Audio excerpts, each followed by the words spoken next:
Okay, when do you want? Shall I commence? Yes, sir. Please start your session. Okay. Yes, sir. Okay, welcome everybody tonight to Living by the Promises of God, Part 13. मसीह यीशु के पुरफजल नाम में आप सबकी सलामती हो। आज हम खुदा के वादों पर मबनी जिंदगी बसर करने पर तीसरा हिस्सा को सीखें और जानेंगे। And just before I get into tonight's message, I want to just say a few words about last week's graduation ceremony. इससे पहले कि आज हम जो 13वां हिस्सा है उसका आगाज करें, मैं आपके साथ पिछले हफ्ते में जो ग्रेजुएशन सेरेमनी हुई है उसके मुताल्लिक चंद एक बातें आपके साथ शेयर करना चाहता हूं। First of all, congratulations to everybody who graduated. सबसे पहले वो तमाम तलबा जो ग्रेजुएट हुए हैं उनको मेरी तरफ से बहुत बहुत मुबारक हो। And I want to congratulate you as well because you did a very important thing. Thank you so much sir. और मैं इंतजामिया को भी मुबारकबाद देना चाहता हूं जिन्होंने एक बड़ा अच्छा प्रोग्राम जिसको ऑर्गेनाइज किया और खुदा उनके फजल से ये बहुत बाबरकत रहा। Many of you went onto Facebook and posted pictures of yourselves receiving your certificate and graduating on that day. आप में से बहुत सारे स्टूडेंट्स ने अपने फेसबुक अकाउंट्स पर अपनी तस्वीर भी शेयर की कि आपने सर्टिफिकेट हासिल किया और आप ग्रेजुएट हुए। And by doing that, you put the Gospel of Grace Seminary and Virtual University on the map of the world. इस अमल से आपने gospel of grace seminary and virtual university को दुनिया के नक्शे पर फैलाने में मदद की है। Hundreds of thousands, if not millions of people now know that there is a Gospel of Grace Seminary and Virtual University in the land of Pakistan. अब हजारों की तादाद में जो लोग हैं जो दुनिया में बसे हुए हैं उन्होंने इस बात को जान लिया है कि पाकिस्तान की सरजमीन पर एक गॉस्पेल ऑफ ग्रेस सेमिनरी और वर्चुअल यूनिवर्सिटी कायम है। I myself posted the photograph of you all standing there with your certificates on my Facebook page. मैंने अपने फेसबुक पेज पर भी आपकी तस्वीर शेयर की हैं, अपलोड की हैं, जिनमें आप खड़े हैं ग्रुप फोटोज में, अपने सर्टिफिकेट्स आपने रिसीव किए हैं। सो मैंने वो तस्वीर अपने फेसबुक पेज पर भी अपलोड की है। And I want to tell you that many people liked it and also reposted it on their Facebook pages, and they are not from Pakistan, but they're from the wider Grace community. Hallelujah. वो कह रहे हैं कि मैं आपको बताना चाहता हूं कि ये जो तस्वीर मैंने अपने फेसबुक पेज पर अपलोड की थी उन्हीं तस्वीर को आगे और भी बहुत सारे लोगों ने अपने अकाउंट्स पर शेयर किया फेसबुक के, और वो लोग जिन्होंने इनको रीपोस्ट किया है ये पाकिस्तान से इनका ताल्लुक नहीं है बल्कि ये दुनिया भर में जितने भी ग्रेस कम्युनिटी से ताल्लुक रखने वाले लोग हैं उन्होंने आपकी ग्रेजुएशन की तस्वीर को अपने फेसबुक पेज पर और अकाउंट्स पर शेयर किया है, और ये बड़ी बाबरकत बात है। They were saying, we support the Gospel of Grace Seminary and Virtual University in the land of Pakistan. We want it to be a force and a power for good. आमीन। वो कह रहे हैं कि और वो लोग जिन्होंने वो तस्वीर अपलोड की अपने अकाउंट्स पर वो बड़े खुश हैं और वो कह रहे हैं कि हम गॉस्पेल ऑफ ग्रेस सेमिनरी और वर्चुअल यूनिवर्सिटी को पाकिस्तान भर में और दुनिया भर में पहुंचाने के लिए, फैलाने के लिए आपके मददगार हैं, और हम इसी तरह से आपको सपोर्ट करते रहेंगे। And all that's come about because of you guys. और ये सब कुछ इसलिए मुमकिन हो सका कि आप सब जो है इसका हिस्सा हैं। Okay, let's continue with today's message. And if we're going to live by the promises of God, we must make it our business to know the Word of God. आए हम चलते हैं आज के पैगाम की जानब, और हम ये बात हर क्लास के शुरू में करते हैं کہ اگر آپ خدا کے وعدوں پر مبنی زندگی بسر کرنا چاہتے ہیں تو ضرور ہے کہ آپ کو خدا کا کلام اپنی زندگی میں اپنانا، اس کو یاد رکھنا، اس پر دھیان کرنا، اس پہ اقرار کرنا، یہ آپ کی زندگی کا ایک خاص حصہ ہونا چاہیے۔ And there are four things we must do to release the revelation of God's word into our lives. اور چار چیزیں ہیں جن کے بارے میں ہم نے ابھی تک سیکھا ہے کہ یہ چار ایسے نکات ہیں جن کو اگر آپ اپنی زندگی میں لیتے ہیں تو آپ خدا کے کلام میں سے مکاشفات کو حاصل کر سکتے ہیں۔ Number one, read the word. Number two, memorize the word. Number three, meditate the word. And number four, confess the word. اور یہ چار باتیں جو ہیں ان میں سب سے پہلی یہ ہے کہ آپ خدا کے کلام کو پڑھیں، دوسری بات ہے آپ خدا کے کلام کو یاد کریں، تیسری بات ہے خدا کے کلام پر دھیان کریں، سوچ بچار کریں، اور چوتھی بات جو ہے وہ یہ ہے کہ آپ ان وعدوں پر، خدا کے ان کلام کی باتوں پر ایمان رکھتے ہوئے اس کا اقرار بھی کریں۔ We've looked at the first three, how to read, memorize, and meditate the word. And for the last few weeks, we've been looking at how to confess the word. پہلے جو تین نکات ہیں ان کو ہم پچھلی کلاسز میں جان چکے ہیں، ان کے بارے میں ہم نے سیکھا ہے۔ ابھی کچھ دو ایک کلاسز سے ہم خدا کے کلام کا اقرار کرنا جو ہے اس پوائنٹ کو جو کہ چوتھا ہے اس کو سیکھ رہے ہیں۔ And we asked the question, why do I have to confess the word of God? اور ہم یہ سوال کر سکتے ہیں کہ میں کیوں خدا کے کلام کا اقرار کروں؟ First of all, we saw that confessing God's word releases faith. سب سے پہلی اور خاص بات کہ جب آپ خدا کے کلام کا اقرار کرتے ہیں، اس کو بولتے ہیں، تو اس سے ایمان جاری ہوتا ہے۔ Could you read Romans 10:17, please? Romeo 10 باب اور اس کی 17 آیت کو پڑھتے ہیں۔ یہاں پہ لکھا ہے، پس ایمان سننے سے پیدا ہوتا ہے اور سننا مسیح کے کلام سے۔ Secondly, we saw that confessing God's word releases revelation. دوسری بات کہ ہم خدا کے کلام کا کیوں اقرار کریں وہ یہ ہے کہ اس طرح ہم خدا کے مکاشفات کو حاصل کرتے ہیں۔ Could we read Matthew 16, verses 16 and 17, please? یس سر، اس کے لیے ہم حوالہ دیکھیں گے، متی رسول کی معرفت لکھا گیا انجیلی بیان، اس کا 16 باب اور اس کی 16 آیت۔ اس میں لکھا ہے، شمعون پطرس نے جواب میں کہا، تو زندہ خدا کا بیٹا مسیح ہے۔ یسوع نے جواب میں اس سے کہا، مبارک ہے تو شمعون بریونا، کیونکہ یہ بات خون اور گوشت نے نہیں بلکہ میرے باپ نے جو آسمان پر ہے تجھ پر ظاہر کی ہے۔ آمین۔ And thirdly, we saw that confessing God's word defeats Satan and puts him under our feet where he belongs.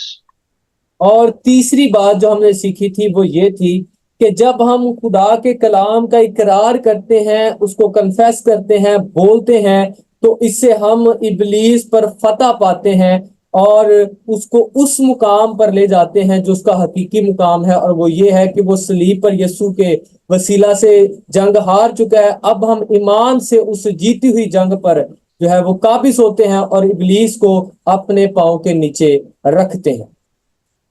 We must always remember that Satan is a defeated foe. ہم ہمیشہ اس بات کو یاد رکھیں کہ جو ابلیس ہے وہ شکست خوردہ ہے، وہ ہارا ہوا ہے۔ And today, the fourth reason why we need to confess God's word is to win the battle of the mind. چوتھی چیز جو آج ہم سیکھیں گے وہ یہ ہے کہ ہم اس لیے خدا کے کلام کا اقرار کریں تاکہ ہم جو ذہنی جنگ ہے اس کو بھی جیت سکیں۔ Confessing God's word empowers us to win the battle of the mind. خدا کے کلام کا اقرار کرنا ہمیں تقویت بخشتا ہے، قوت بخشتا ہے کہ ہم ذہنی طور پر جنگ کو جیت سکیں۔ I've been a Christian nearly 50 years, and in my opinion, the single biggest reason that causes defeat in a Christian is that they have never won the battle of the mind. मैं तकरीबन पिछले 50 साल से मसीह में हूँ और मेरा ये तजुर्बा है कि बहुत सारे लोग जो हैं वो ज़हनी तौर पर जो जंग है उनको उसकी जो प्रैक्टिस है या उस जंग में कायम रहना या उसको जीतना उनको नहीं आता. And that battle is between the believer and Satan. और ये जो जंग है ये ईमानदारों के दरमियान और इब्लीस के दरमियान है. And the first reason why they've never won the battle of the mind is because they've never been taught how to win the battle of the mind. And that's because leaders themselves have never won the battle of the mind.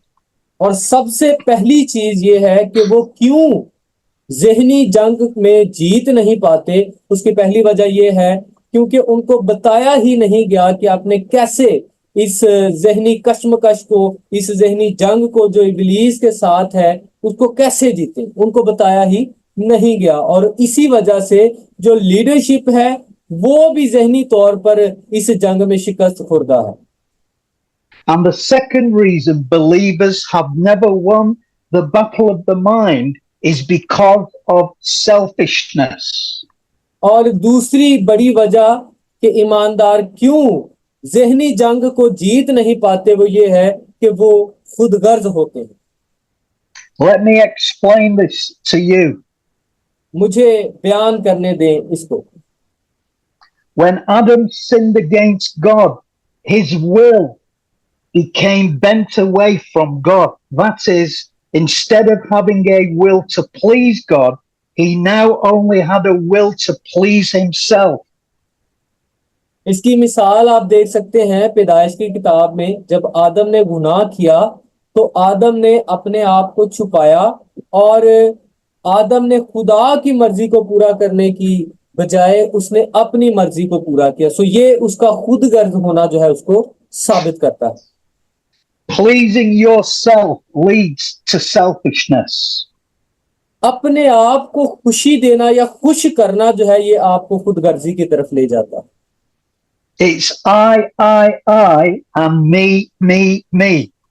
खुदगर्ज शख्स जो है वो हमेशा कहता रहता है मैं ही हूं, बस मैं ही ठीक हूं, मैं जो हूं बस मैं ही हूं. And the culture of today around the world is all about what pleases me. और आजकल जो हमारे इर्द गिर्द का माहौल है, जिस कल्चर में हम रह रहे हैं, उसमें ज्यादातर यही बात पाई जाती है कि मैं खुद को कैसे खुश कर सकूं, मैं कैसे खुश हो सकूं. Now let me say there's nothing wrong with pleasing yourself, but when pleasing yourself comes into conflict with pleasing God, then pleasing yourself has to bow the knee to pleasing God. तो कह रहे हैं कि ऐसा बुरा नहीं है कि आप खुश रहें या आप खुद को खुश करें, ये हर किस बुरा नहीं है. लेकिन जब भी आपकी खुशी खुदा की मर्जी के सामने आ जाए तो आपकी खुशी को यानी आपकी मर्जी को खुदा की मर्जी के आगे घुटने टेक देने चाहिए. Could we read Romans 8 verses 6 to 8 please, Vikas? Yes sir.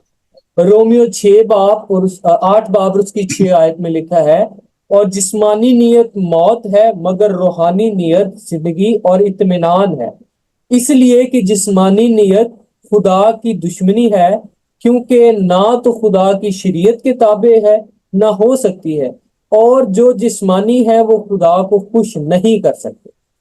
Yes sir. Can you see there that the carnal mind or the selfish mind is an enemy against God? आपने इन आयात को पढ़ने के बाद इस बात को देखा होगा कि जो जिस्मानी नियत है या इंसान की खुशी है जो खुदा की मर्जी के खिलाफ है, ये इंसान की खुदगर्जी को जाहिर करती है. Let me explain to you what the Bible calls the carnal or selfish mind. मैं आपको ये बताना चाहता हूं कि बाइबल मुकद्दस में जिस्मानी नियत किसको कहा गया है. When you and I came to salvation in Christ, God took away our old sin nature and exchanged it for a new righteous nature.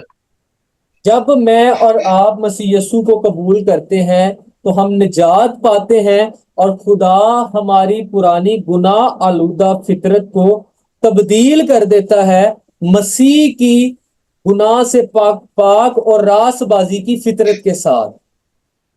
Can we read Ephesians 4:24, please? افسیوں 4 باب اور اس کی 24 آیت کو پڑھے تو یہاں پہ لکھا ہے اور نئی انسانیت کو پہنو جو خدا کے مطابق سچائی کی راست بازی اور پاکیزگی میں پیدا کی گئی ہے. آمین. Can you see that the new man was actually born again, righteous and holy? آپ نے اس بات کو دیکھا کہ کلام مقدس میں لکھا ہے کہ جو نیا آدم ہے نیا انسان ہے وہ راست بازی اور پاکیزگی میں پیدا کیا گیا.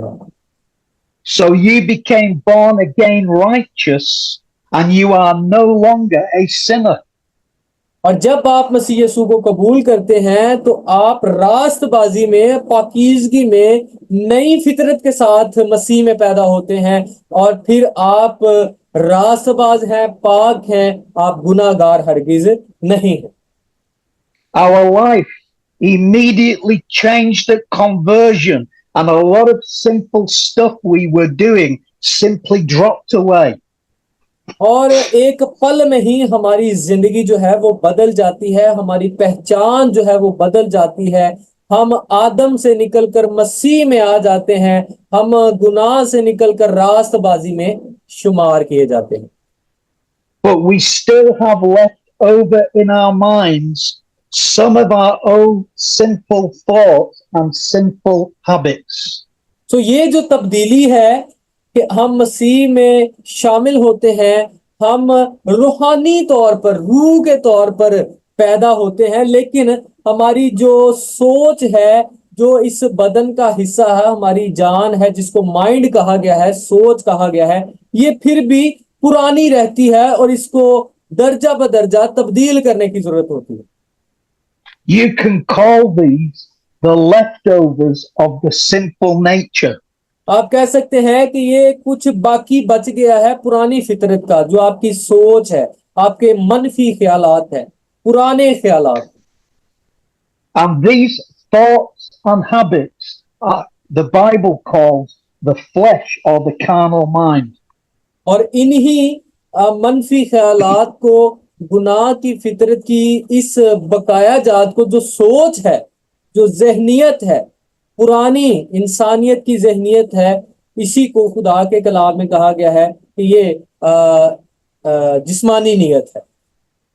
And these simple thought patterns and habits of the mind, the Bible calls them strongholds of the mind.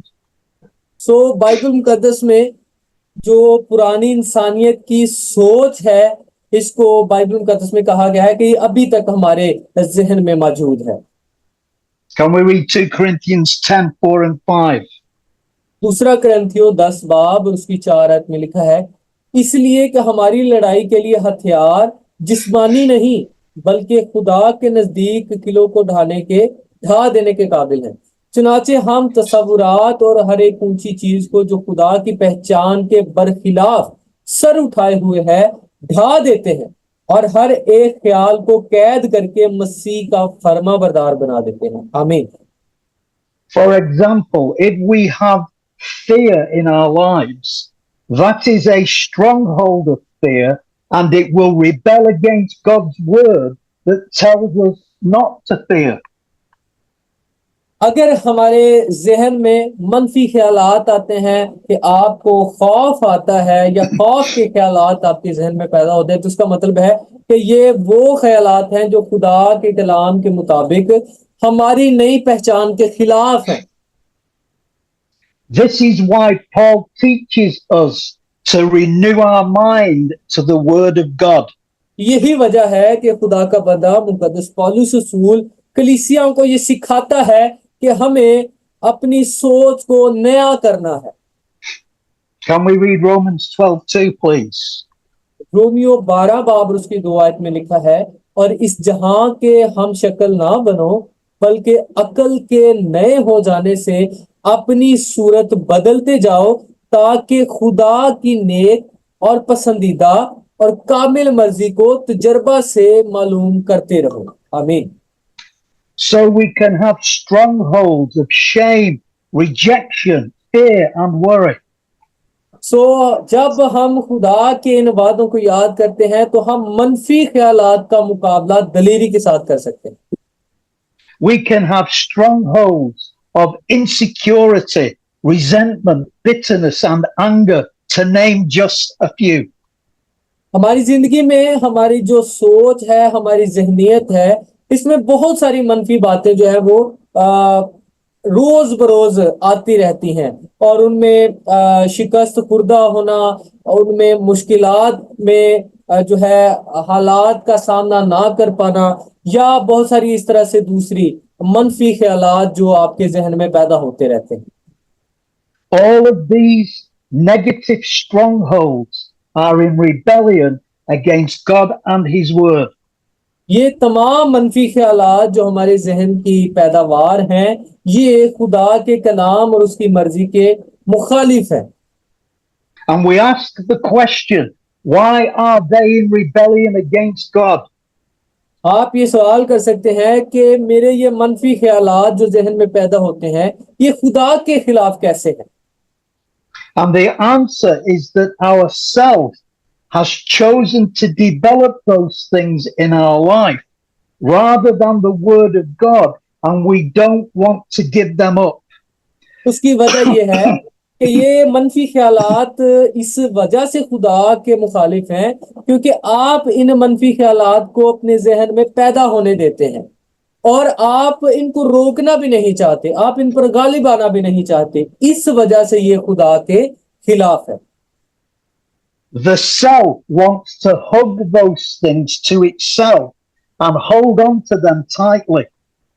जो हमारी शख्सियत है हम क्या कहते हैं कि हम इन मनफी ख्यालात के साथ जुड़े रहना चाहते हैं लिपटे रहना चाहते हैं मगर खुदा का कलाम ये कहता है कि अपनी सोच को बदलते जाओ और अपनी सूरत को मसीह की सूरत में दर्जा ब दर्जा तब्दील करते जाओ There are people who lose a loved one, they die, and the person goes into a period of grief, and the grief goes on and on and on, and they lock themselves away, and they are gripped by depression, etc. आप में से बहुत सारे लोग ऐसे होंगे जिन्होंने अपने प्यारों को खोया है और जब आप किसी अपने प्यारे को खो देते हैं तो फिर आपके जहन में मनफी ख्यालात आते रहते हैं कि खुदा ने मेरे साथ ये क्यों किया मुझे ये क्यों छीन लिया और ये ख्यालात पनपते रहते हैं और फिर आपके जहन में ये घर कर लेते हैं और आखिर क्या होता है कि आप खुदावन से दूरी बनाते हैं और इस तरह से आप जो है वो रंजीदा भी होते हैं और फिर आप जो है वो डिप्रेशन का शिकार भी हो जाते हैं And they are like that because of selfishness, because they don't want to let go of that loved one. उसकी वजह ये होती है कि आप इन मनफी ख्यालात को अपने जहन से जाने नहीं देते उनको थामे रहते हैं और ये इसलिए होता है क्योंकि आप खुदा के वादों और उसके कलाम को अपने सामने नहीं रखते इसलिए आप खुदगर्ज होने का मुजाहरा कर रहे होते हैं When Jacob heard that his son Joseph had probably been killed by a wild animal, he went into 13 years of depression so deep he wouldn't allow his loved ones to comfort him. इसकी example आप देख सकते हैं पैदाइश की किताब में याकूब का जिक्र मिलता है कि जब याकूब को यह पता चला कि मेरा बेटा यूसुफ जो है वो या तो उसको किसी जानवर ने मार दिया है या वो इस दुनिया में नहीं रहा तो वो उसके गम में रंजीदा रहा और तकरीबन 13 साल तक वो उसकी जुदाई में जो है रंजीदा रहा और उसने इन मनफी ख्यालात को अपनी जिंदगी से जाने ना दिया yes sir He said, I will go down into the grave, grieving the loss of my son Joseph. और कहता है कि मैं कब्र में भी उतर जाऊंगा और ये गम जो है मेरे बेटे का गम जो है मुझे कब्र तक ले जाएगा। सो ये वो सारी बातें हैं जो उसके मनफी ख्यालात को जाहिर करती हैं। Quite frankly, Jacob needed a kick up the arse. और जेकब जो है याकूब जो है वो मनफी ख्यालात से मगलूब था। 13 years later, he heard the news that Joseph was alive, and the scripture says Joseph's spirit came into him again. और 13 साल के बाद उसको एक अच्छी खबर मिली कि जो यूसुफ है वो जिंदा है, और फिर उसको एक नई जिंदगी जो है वो मिलती हुई नजर आती है। And when Jacob appeared before Pharaoh, Pharaoh asked him about his life, and Jacob said, "My life has been few of years and difficult." In other words, because of his own selfishness, he'd ruined his own life. जब वो फिरौन के सामने गया याकूब, तो याकूब से पूछा गया उसकी जिंदगी के बारे में, तो याकूब कहता है कि मेरे जिंदगी के दिन थोड़े ही हैं क्योंकि मैं अपने बेटे यूसुफ के गम में रंजीदा हूं। सो इस रंजीदा होने की वजह से उसकी जिंदगी के आयाम जो थे वो कम हुए। When the Bible says we are to give our worries to God in exchange for his peace, selfishness says, "No, I want to worry. I will worry." खुदा के कलाम में लिखा है कि जब हम अपनी फिक्रें खुदावंद को देते हैं और खुदावंद का पीस हासिल करते हैं, तो इस सिचुएशन में जो हमारी पुरानी सोच है वो मुदाखलत करती है, और हमारी जो पुरानी सोच है वो कहती है नहीं नहीं नहीं नहीं, हम अपनी फिक्रें खुदावंद को नहीं दे सकते, हम उसके लिए खुदावंद पर भरोसा नहीं कर सकते, मुझे खुद अपनी फिक्र करनी है, मुझे खुद अपने सारे मामलात की फिक्र करनी है। Think about it. When you've been afraid or worried and you know you should be living in peace, but you can't stop worrying or being afraid, it's because you don't want to let go of that fear and worry. आप इस बात को जहन में रखें कि जब आप किसी मुश्किल में हैं, आपकी जिंदगी में कोई परेशानी है और आप वो परेशानी खुदावंद को नहीं दे रहे और खुदावंद के इत्मीनान के लिए उस पर भरोसा नहीं कर रहे, तो इसका मतलब है कि आप खुद ही उस परेशानी को अपनी जिंदगी से दूर नहीं करना चाहते, और इस तरह से आप खुदगर्जी का मुजाहरा करते हैं। The word of God teaches, "Give your worries to me and receive my peace," but we're not able to do it. हमें खुदा के कलाम में लिखा है कि खुदा फरमाता है कि अपनी सारी फिक्रें मुझ पर डाल दो क्योंकि मुझे तुम्हारी फिक्र है, और मेरा इत्मीनान, मेरी तसल्ली ले लो, और लेकिन ऐसा हम नहीं करते। And you see, it's these negative strongholds of our mind that Satan uses against us to bring us into defeat. तो ये वो मनफी ख्यालात हैं जो हमारे जहन में जड़ पकड़े हुए हैं, जो हमें शैतान पर फतह, जहनी तौर पर फतह हासिल करने नहीं देते। So if we have a stronghold of fear, all it takes from Satan is to shoot a fiery dart of fear into our mind, and he has us in bondage to fear.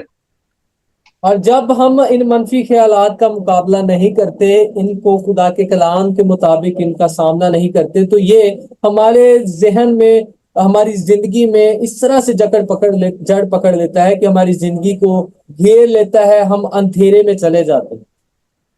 This is where we must win the battle against these strongholds of the mind if we are going to live in victory, peace, joy and rest.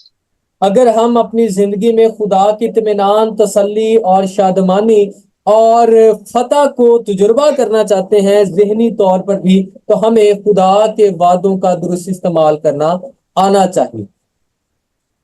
If you know you have areas of your life of worry, fear, shame, rejection, etc., I want to tell you that you are not living in victory, and Jesus wants you to live in victory.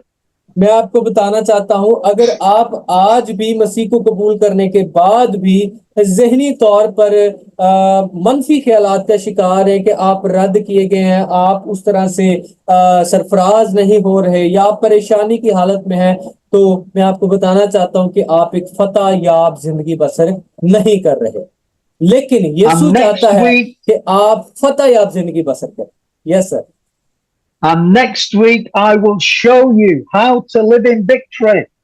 और अगले हफ्ते में आपको सिखाऊंगा कि आप कैसे फतह याबी को हासिल कर सकते हैं। So make sure you're here next week, because if you're not, I will come round to your front door and bang on it.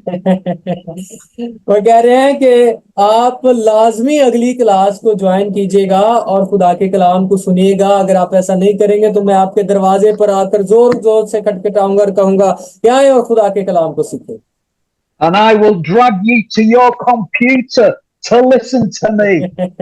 और मैं आपको खींच कर आपके कंप्यूटर, आपके मोबाइल स्क्रीन पर लाने की कोशिश करूंगा कि आप खुदा के कलाम को सीखें। Okay, that's the end of tonight's message. Thank you, Vikas. Thank you, everybody. आज के सेशन का इख्तिताम यहाँ पर होता है। आप सबके सुनने का बहुत शुक्रिया। Thank you so much See you next. For your precious time. It was very wonderful session, so we are really blessed to hear you. Thank you. Thank you. See you next week. Yes sir, sure.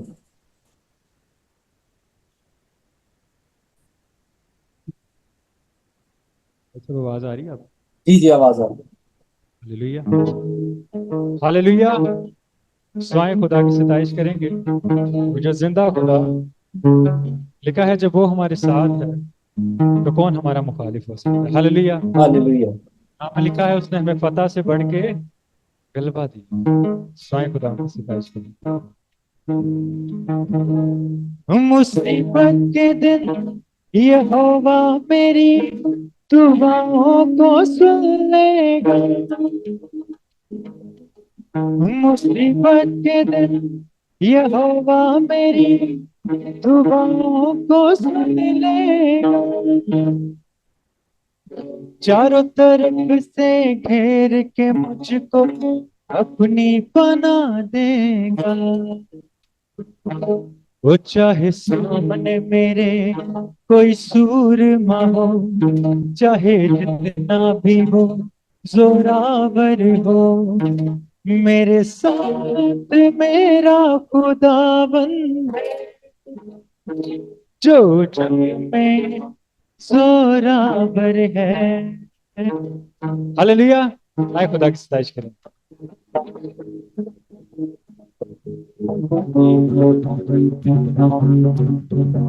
मुसीबत के दिन यहोवा तेरी दुआओं को सुन लेगा।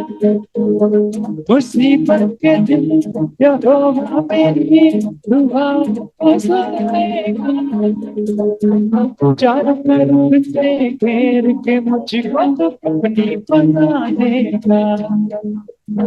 चारों तरफ से घेर के मुझको बना देगा। चाहे सामने मेरे कोई सूरमा हो, चाहे जितना भी जोरावर हो, चाहे सामने मेरे कोई सूरमा हो, चाहे जितना भी जोरावर हो, मेरे साथ मेरा खुदाबंद जंग में जोरावर है, जो जंग में जोरावर है, जो जंग में जोरावर है, जो जंग में जोरावर है। आइए तारीफ करेंगे।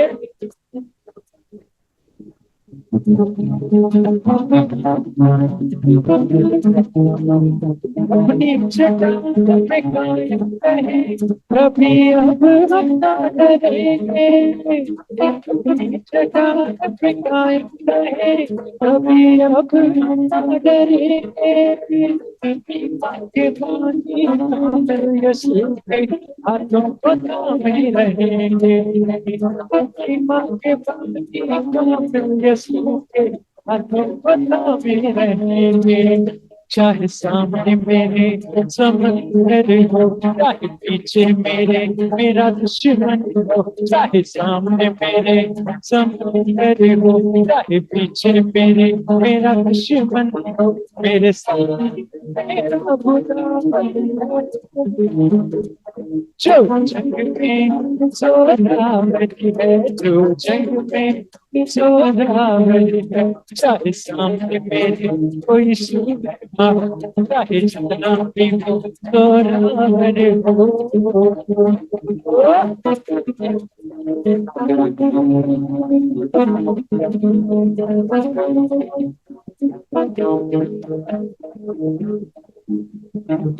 बाकी लोग भी हैं,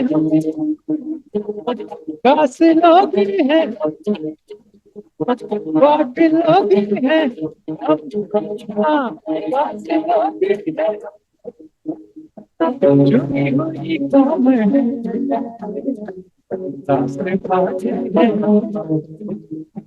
झुकी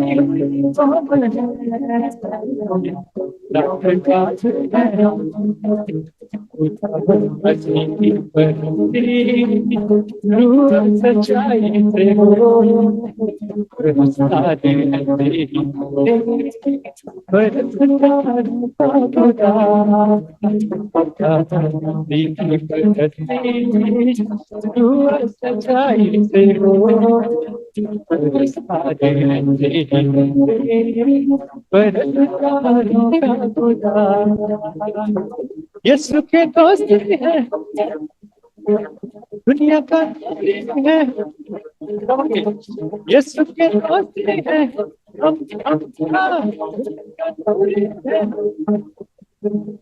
हम सभी मिलके हैं, मसला से छूटे हैं, हम सभी मिलके हैं, मसला से छूटे हैं, खुदा सच्चाई से हो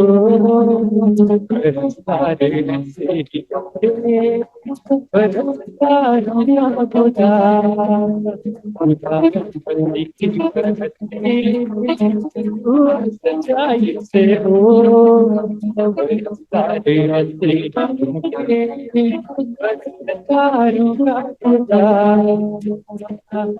जो करते जो करते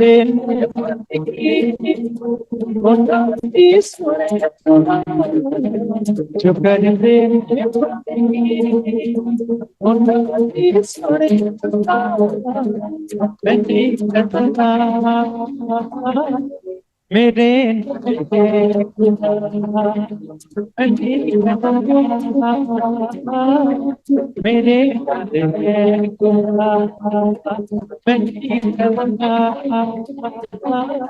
मेरे मेरे खुदा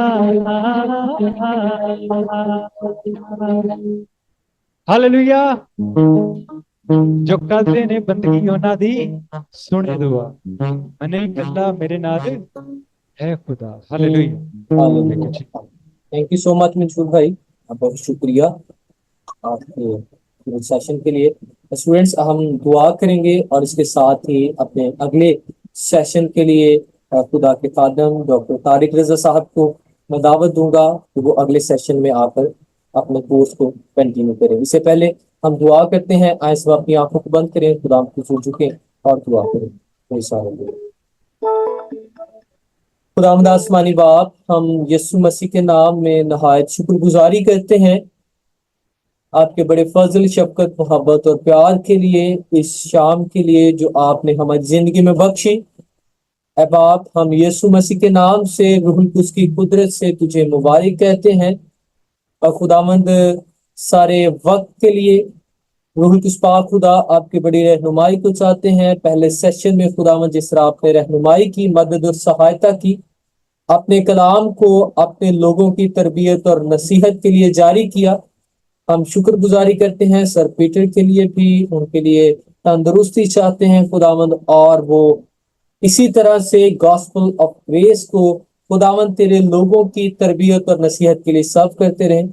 इसी तरह खुदावंद अब दूसरे सेशन के लिए हम तेरी बरकत चाहते हैं।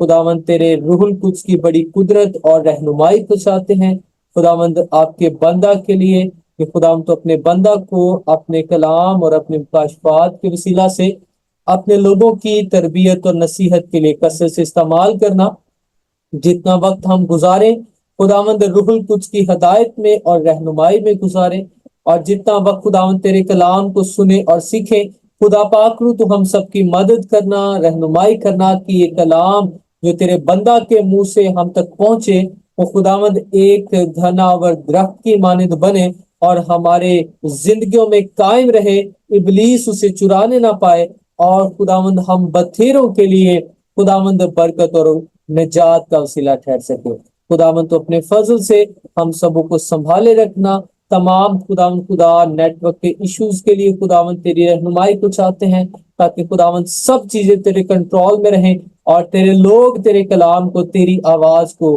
खुदावंद रूहुल कुद्स की कुदरत के वसीला से अपनी जिंदगी में रिसीव कर सके हम ये दुआ मांगते हैं अपने खुदावंद यीशु मसीह के नाम के वसीला से आमीन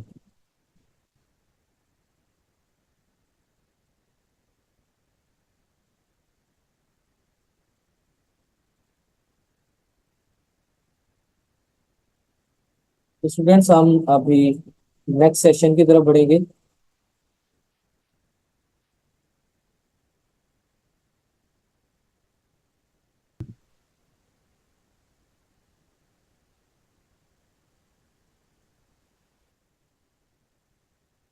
चलिए, that's great.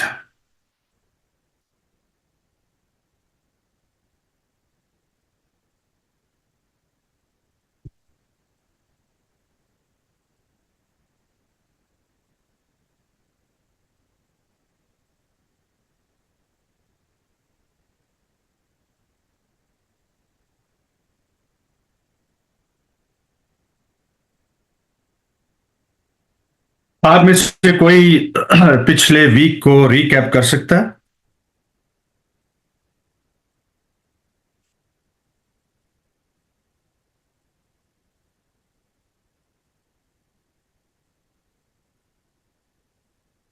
Hello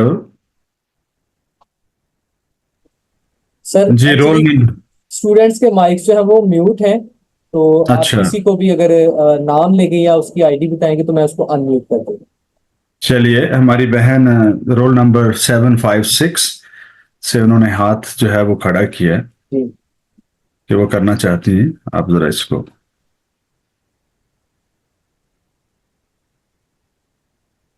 ji sister Shadiya please आप अपना माइक अनम्यूट कीजिएगा भी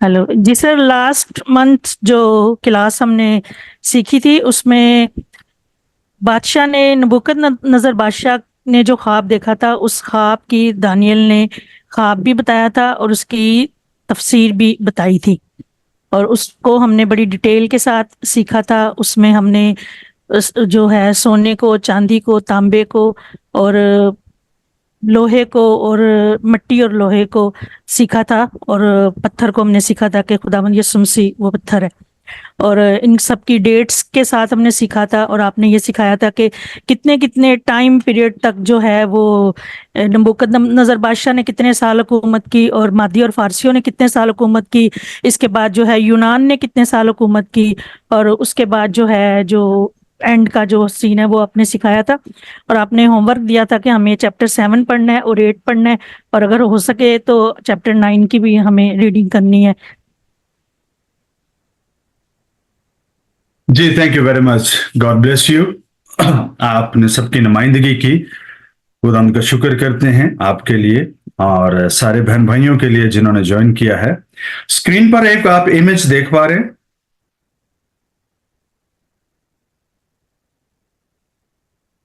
जी सर। पास्टर प्रकाश, आप अपना माइक जो है वो ओपन ही रखा करें जी ओके सर ताकि मुझे पता चले कि ऑडियो ठीक है ना। जी जी बिल्कुल ठीक है। ये हमारी एक बहन ने, बेटी ने, मुझे नहीं पता उनका नाम, उन्होंने ये बनाया, सेंड किया, उन्होंने अपनी किसी एक कोशिश की ताकि इन चीजों को वो समझ सकें, जान सकें। रियली बड़ी अच्छी काविश है और यही की है किसी भी चीज को समझने के लिए। अगर आप किसी बात को समझना चाहते हैं तो आपको जो है वो जरूरी है कि आप खुद से कोशिश करें। और उन्होंने ये कोशिश की, उन्होंने प्रेजेंट भी की, और मैं आई रियली एडमायर, उन्होंने जो काबिज की है वो काबिल तारीफ है। कलाम में लिखा है जो अच्छा काम करे महफिल में उसकी तारीफ की जाए। ठीक है, आप भी ऐसे ही किया करें ताकि खुदा का कलाम जो है वो हमारे दरमियान इज्जत और जलाल पाए।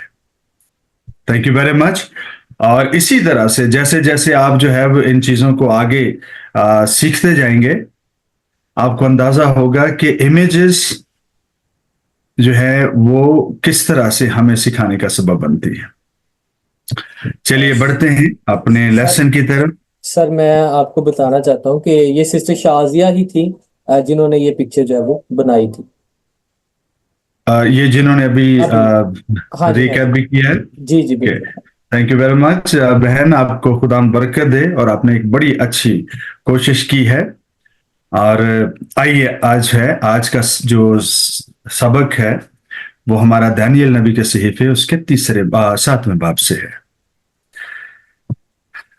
इससे पहले कि आप थोड़ा सा प्रोफेसी को फिर से जो है वो जानने की कोशिश करें, मैं आपको एक बात बताना चाहता हूं। पिछले दिनों में एक बड़ी अहम गुफ्तगू हुई और उसके नतीजे में किसी शख्स ने कहा कि मैं खादम हूं पिछले 30 सालों से और मुझे इस बात की समझ जो है वो इस तरह से अब आई है, और 30 सालों से वो इसके लिए बड़े कोशां थे कि किस तरह से खुदा के कलाम को जो है वो सीखा जाए, या वो गलत हैं या दुरुस्त हैं। और बात ये थी गुज़श्ता बड़े सालों से उनको किसी ने बताया कि जी यीशु के नाम पे बपतिस्मा लेना चाहिए या फिर बाप और बेटे और रूह कुदस के नाम पे बपतिस्मा लेना चाहिए। तो ये बात जो है आप में से हो सकता है हर किसी के लिए ना हो, लेकिन किसी एक आध के लिए जो अभी तक इस जो है वो बीच के दोराहे पर खड़ा है कि किस डायमेंशन, किस डायरेक्शन और किस बात को जो है माना जाए, दुरुस्त कहा जाए, कौन सी चीज। और यही सवाल जो है मेरे अंदर भी था, लेकिन ये उन वर्षों की बात है जब मैंने अभी मनादी शुरू ही की थी। और एक बात मैं हमेशा ये समझता था कि, और ये बात मुझे तसल्ली भी देती रही जब तक मैं इस भेद को ना समझ गया, कि मसीह यीशु के शागिर्द जब उनके साथ थे, उन्होंने जो कुछ सीखा, जो कुछ सुना, मसीह ने कभी नहीं चाहा था कि उनके शागिर्द जो हैं उनकी बातों की गलत तर्जमानी करें या इंटरप्रिटेशन करें या उसे गलत समझें, गलत तौर पर जो है बाद में प्रैक्टिकल करें। तो ये बात मुझे तसल्ली देती रही कि अगर मत्ती रसूल की अंजील में लिखा है कि जाओ सब कौमों के सामने अंजील की मनादी करो और जो ईमान लाए उनको बाप और बेटे और रूह कुदस के नाम से बपतिस्मा दो, लेकिन उमाल की किताब में जो है वो मिलता है कि लोगों को यीशु के नाम से बपतिस्मा दिया गया और वो भी शागिर्दों के कहने पर। तो ये क्या जो है राज है, ये क्या जो है वो कंफ्यूजन है जिसको हमें जो है वो सीखना जरूरी है। इसको मैंने दो तरह से पिछले सालों में सीखा। वो ये, हम अक्सर जो है वो दुआ सिर्फ यीशु नाम से ही करते हैं। रसूलों के मतलब खतूत में भी लिखा है शुक्रगुजारियां मना जाते हैं, ठीक है, इल्तिजाएं जो हैं वो यीशु के नाम से जो है खुदा बाप के हुजूर पेश की जाए। हम रूह कुदस का बहुत कम नाम लेते हैं, खुदा बाप को भी अक्सर खुदा ही कह के पुकारते हैं, बाप भी कम ही लोग कहते हैं क्योंकि एक तकिया कलाम बन गया है। तो क्या जब हम यीशु यीशु पुकारते रहते हैं तो क्या रूह कुदस को या खुदाए कादिर मुतलिक को जेलसी फील नहीं होती कि दुनिया जो है वो सिर्फ यीशु नाम को पुकारती है, ठीक है, बेटे के टाइटल को जो है वो प्रोजेक्शन देती है, बाप और रूह कुदस जो है वो दोनों को जो है इग्नोर कर देती है। तो मैंने इस तरह से इन बातों को सीखा गुजरे सालों में कि जब मैं और आप यीशु नाम से दुआ करते हैं या यीशु नाम की तारीफ करते हैं, यीशु नाम को ग्लोरीफाई करते हैं, एग्जॉल्टेशन के जो है वो मरहलों से जब गुजरता है ये नाम, तो बाप को भी जो है वो बराबर जलाल मिलता है और रूह कुदस को भी बराबर जलाल मिलता है। क्यों? क्योंकि जो गिवन नेम है, दुनिया को जो नाम दिया गया है, वो एक ही नाम है तीनों के लिए, बाप के लिए भी, बेटे के लिए भी, रूह कुदस के लिए भी। उनकी आइडेंटिफिकेशन, उनकी पहचान जो दुनिया को मिली है वो सिर्फ एक नाम से मिली है, और वो नाम जो है वो बेटे के नाम को दिया गया या बेटे के टाइटल को दिया गया, दरमियानी को दिया गया, ताकि वो दरमियानी जो है वो अपने से पहले और अपने के बाद जो है वो इला वाले को, जो खिदमत और मैनिफेस्टेशन है खुदा की जात की, दोनों को जो है वो बराबर उसके वसीला से जलाल मिले, अजली को भी और अबदी को भी, दोनों को बराबर जलाल मिले। और जब रसूलों ने कहा कि इनको यीशु नाम से बपतिस्मा दो, तो उसका हरगिज ये मतलब नहीं कि जिन्होंने बाप, बेटे और रूह कुदस के नाम से बपतिस्मा लिया है वो बपतिस्मा गलत है। ऐसा हरगिज में नहीं है। अगर ऐसा हो तो ये जो बपतिस्मा यीशु नाम से है, ये तो हमारी दुनिया में तो अब शुरू हुआ हुआ 1 सेंचुरी पहले, तो फिर उससे पहले की जो जो लोग हैं उनका क्या होगा? लिहाजा जिन्होंने बाप, बेटे और रूह कुदस के नाम से बपतिस्मा लिया है वो भी दुरुस्त है, और जिन्होंने यीशु नाम से बपतिस्मा लिया है वो भी दुरुस्त है, गलत कोई भी नहीं है। क्योंकि बाप और बेटे और रूह कुदस का एक ही नाम है जो दुनिया को दिया गया है, और वो गिवन नेम जो है वो जीसस है, वो यीशु है। ठीक है? क्यों? यीशु मसीह ने कहा कि बाप, मैं तेरे उस नाम से जो तूने मुझे दिया है, यानी खुदा बाप ने अपना नाम अपने बेटे को दिया है। और रसूलों के खुतूत में लिखा जाता है, जब हम पढ़ते हैं कि उसने भी उसे वो नाम बख्शा जो सब नामों से अफजल है, और उसी नाम के सामने हर एक घुटना झुकेगा, हर एक जुबान इकरार करेगी कि यीशु मसीह ही खुदाबंद है। इसलिए जब कभी भी आप यीशु की तारीफ करते हैं, आप बाप की भी उतनी ही करते हैं और रूह कुदस की भी उतनी करते हैं। वो बशर नहीं है कि कहें कि हम एक हैं, और जब एक की तारीफ की जाए तो दूसरा अंदर से जो है वो हसद से भर जाए। ऐसा नहीं है। ठीक है? जब भी आप मसीह की तारीफ करते हैं, आप बाप की भी उतनी ही करते हैं, और आप बेटे की भी उतनी ही करते हैं, और रूह कुदस की भी उतना ही जलाल मिलता है। मैं और बाप एक हैं। ठीक है? इस बात को कभी ना भूलिए। जिसने मुझे देखा बाप को देखना है, जिसने मुझे कबूल किया उसने बाप को भी कबूल किया। तो ये सेंटेंस, लफ्ज वही हैं, तरतीब जो है डिफरेंट हो सकती है, और एक्सप्लेन करने वाला शख्स जो है वो मुख्तलिफ हो सकता है। Let's go to book of Daniel और उसका 7वां बाब।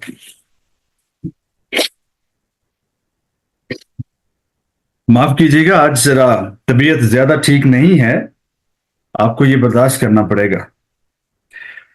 7वें बाब की पहली आयत से,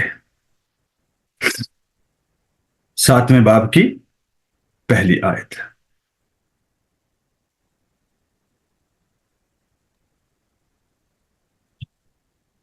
वहां से पढ़ना शुरू करते हैं।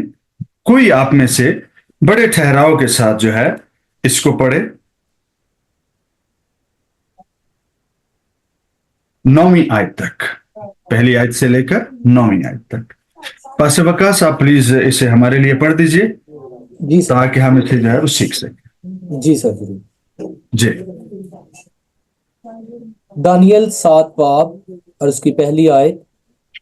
शाह बाबुल बेलशिज़र के पहले साल में दानियल ने अपने बिस्तर पर ख्वाब में अपने सर के दिमागी ख्यालात की रोया देखी। तब उसने उस ख्वाब को लिखा और उन हालात का मुजम्मल बयान किया। दानियल ने यूं कहा कि मैंने रात को एक रोया देखी, और क्या देखता हूं कि आसमान की चारों हवाएं समुंदर पर जोर से चले और समुंदर के से 4 बड़े हैवान जो एक दूसरे से मुख्तलिफ थे निकले।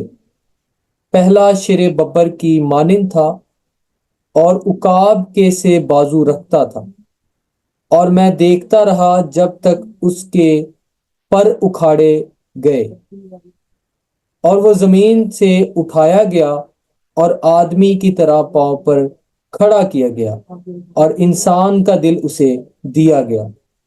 और क्या देखता हूं कि एक दूसरा हैवान रिछ की मानिंद है, और वो एक तरफ सीधा खड़ा हुआ और उसके मुंह में उसके दांतों के दरमियान 3 पसलियां थी, और उन्होंने उसे कहा कि उठ और कसरत से गोश्त खा। फिर मैंने नजर की और क्या देखता हूं कि एक और हैवान तेंदुए की मानिंद उठा, जिसकी पीठ पर परिंदे के 4 बाजू थे, और उस हैवान के 4 सर थे और सल्तनत उसे दी गई। फिर मैंने रात को रोया में देखा और क्या देखता हूं कि एक चौथा हैवान होलनाक और हैबतनाक और नहायत जबरदस्त है, और उसके दांत लोहे के और बड़े बड़े थे। वो निगल जाता और टुकड़े टुकड़े करता था, और जो कुछ बाकी बचता उसको पांव से लताड़ता था। और ये उन सब पहले हैवानों से मुख्तलिफ था, और इसके 10 सींग थे।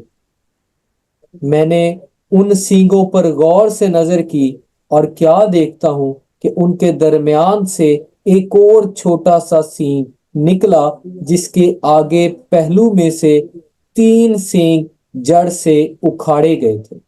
और क्या देखता हूं कि उस सींग में इंसान की सी आंखें हैं और एक मुंह है जिससे घमंड की बातें निकलती हैं। सर, नामी आयत भी। जी जी। मेरे देखते हुए तख्त लगाए गए और कदीमुल अयाम बैठ गया, और उसका लिबास बर्फ सा सफेद था, और उसके सर के बाल खालिस ऊन की मानिंद थे। उसका तख्त आग के शोला की मानिंद था, और उसके पहिए जलती आग की मानिंद थे। आमीन। आमेन आमेन। आज की जो कन्वर्सेशन है, आज की जो बातचीत है, फिर मैं उसको रिकैप करता हूं, थोड़ा सा पुरानी बातें 2-4 जुमलों में दोहराना चाहूंगा। बुक ऑफ दानियल के 2 हिस्से हमने डिस्कस किया था कि ये 2 पार्ट्स थे, लेकिन इनको कंबाइन करके जब ओल्ड टेस्टामेंट कैनन की सूरत में इसको कंपाइल किया गया, तो उसको दोनों हिस्सों को एक किताब का नाम दिया गया। पहली किताब के 6 बाब थे और दूसरी के भी 6 बाब थे। अब आज आपने जो पढ़ा है वहां पर लिखा है कि मैं दानियल ने बेलशस्सर बादशाह के पहले साल में मैंने अपने सर के दिमागी ख्यालात में ये रोया देखी। पहले जो 6 बाब हमने पढ़े हैं, या आप पढ़ लें और या उसको आप जब भी आप स्टडी करेंगे, यू विल नेवर फाइंड कि दानियल के बारे में लिखा हो कि मैं दानियल ने ये बातें कही या सुनी या लिखी। ये जो है बादशाह की कोर्ट में ये बातें लिखी गई, दर्ज की गई। ये कोर्ट प्रोसीडिंग्स थी, रोजनामचा था जिसमें वो बातें पहले 6 अबवाब मौजूद थे। लेकिन आने वाले सालों में 6ठी सदी में ये वाकया हुए, रूनुमा हुए, और दूसरी सदी BC में किसी ने किताब को शाही कुतुबखानों से, लाइब्रेरीज में से ढूंढा, देखा, पढ़ा, और उसे यहूदियों की काउंसिल के पास लेकर आया, या उनको इन्फॉर्म किया कि लाइब्रेरी में एक ऐसी किताब मौजूद है जिसमें 6ठी सदी BC के हालात मौजूद हैं, जिसमें कुछ यहूदी ज़ादों के बाबत लिखा है कि उन्होंने ईमान को कैसे महफूज किया, और खुदा कादिर मुतलक ने आने वाले जमानों में के लिए जो बातें कही हैं वो क्या है।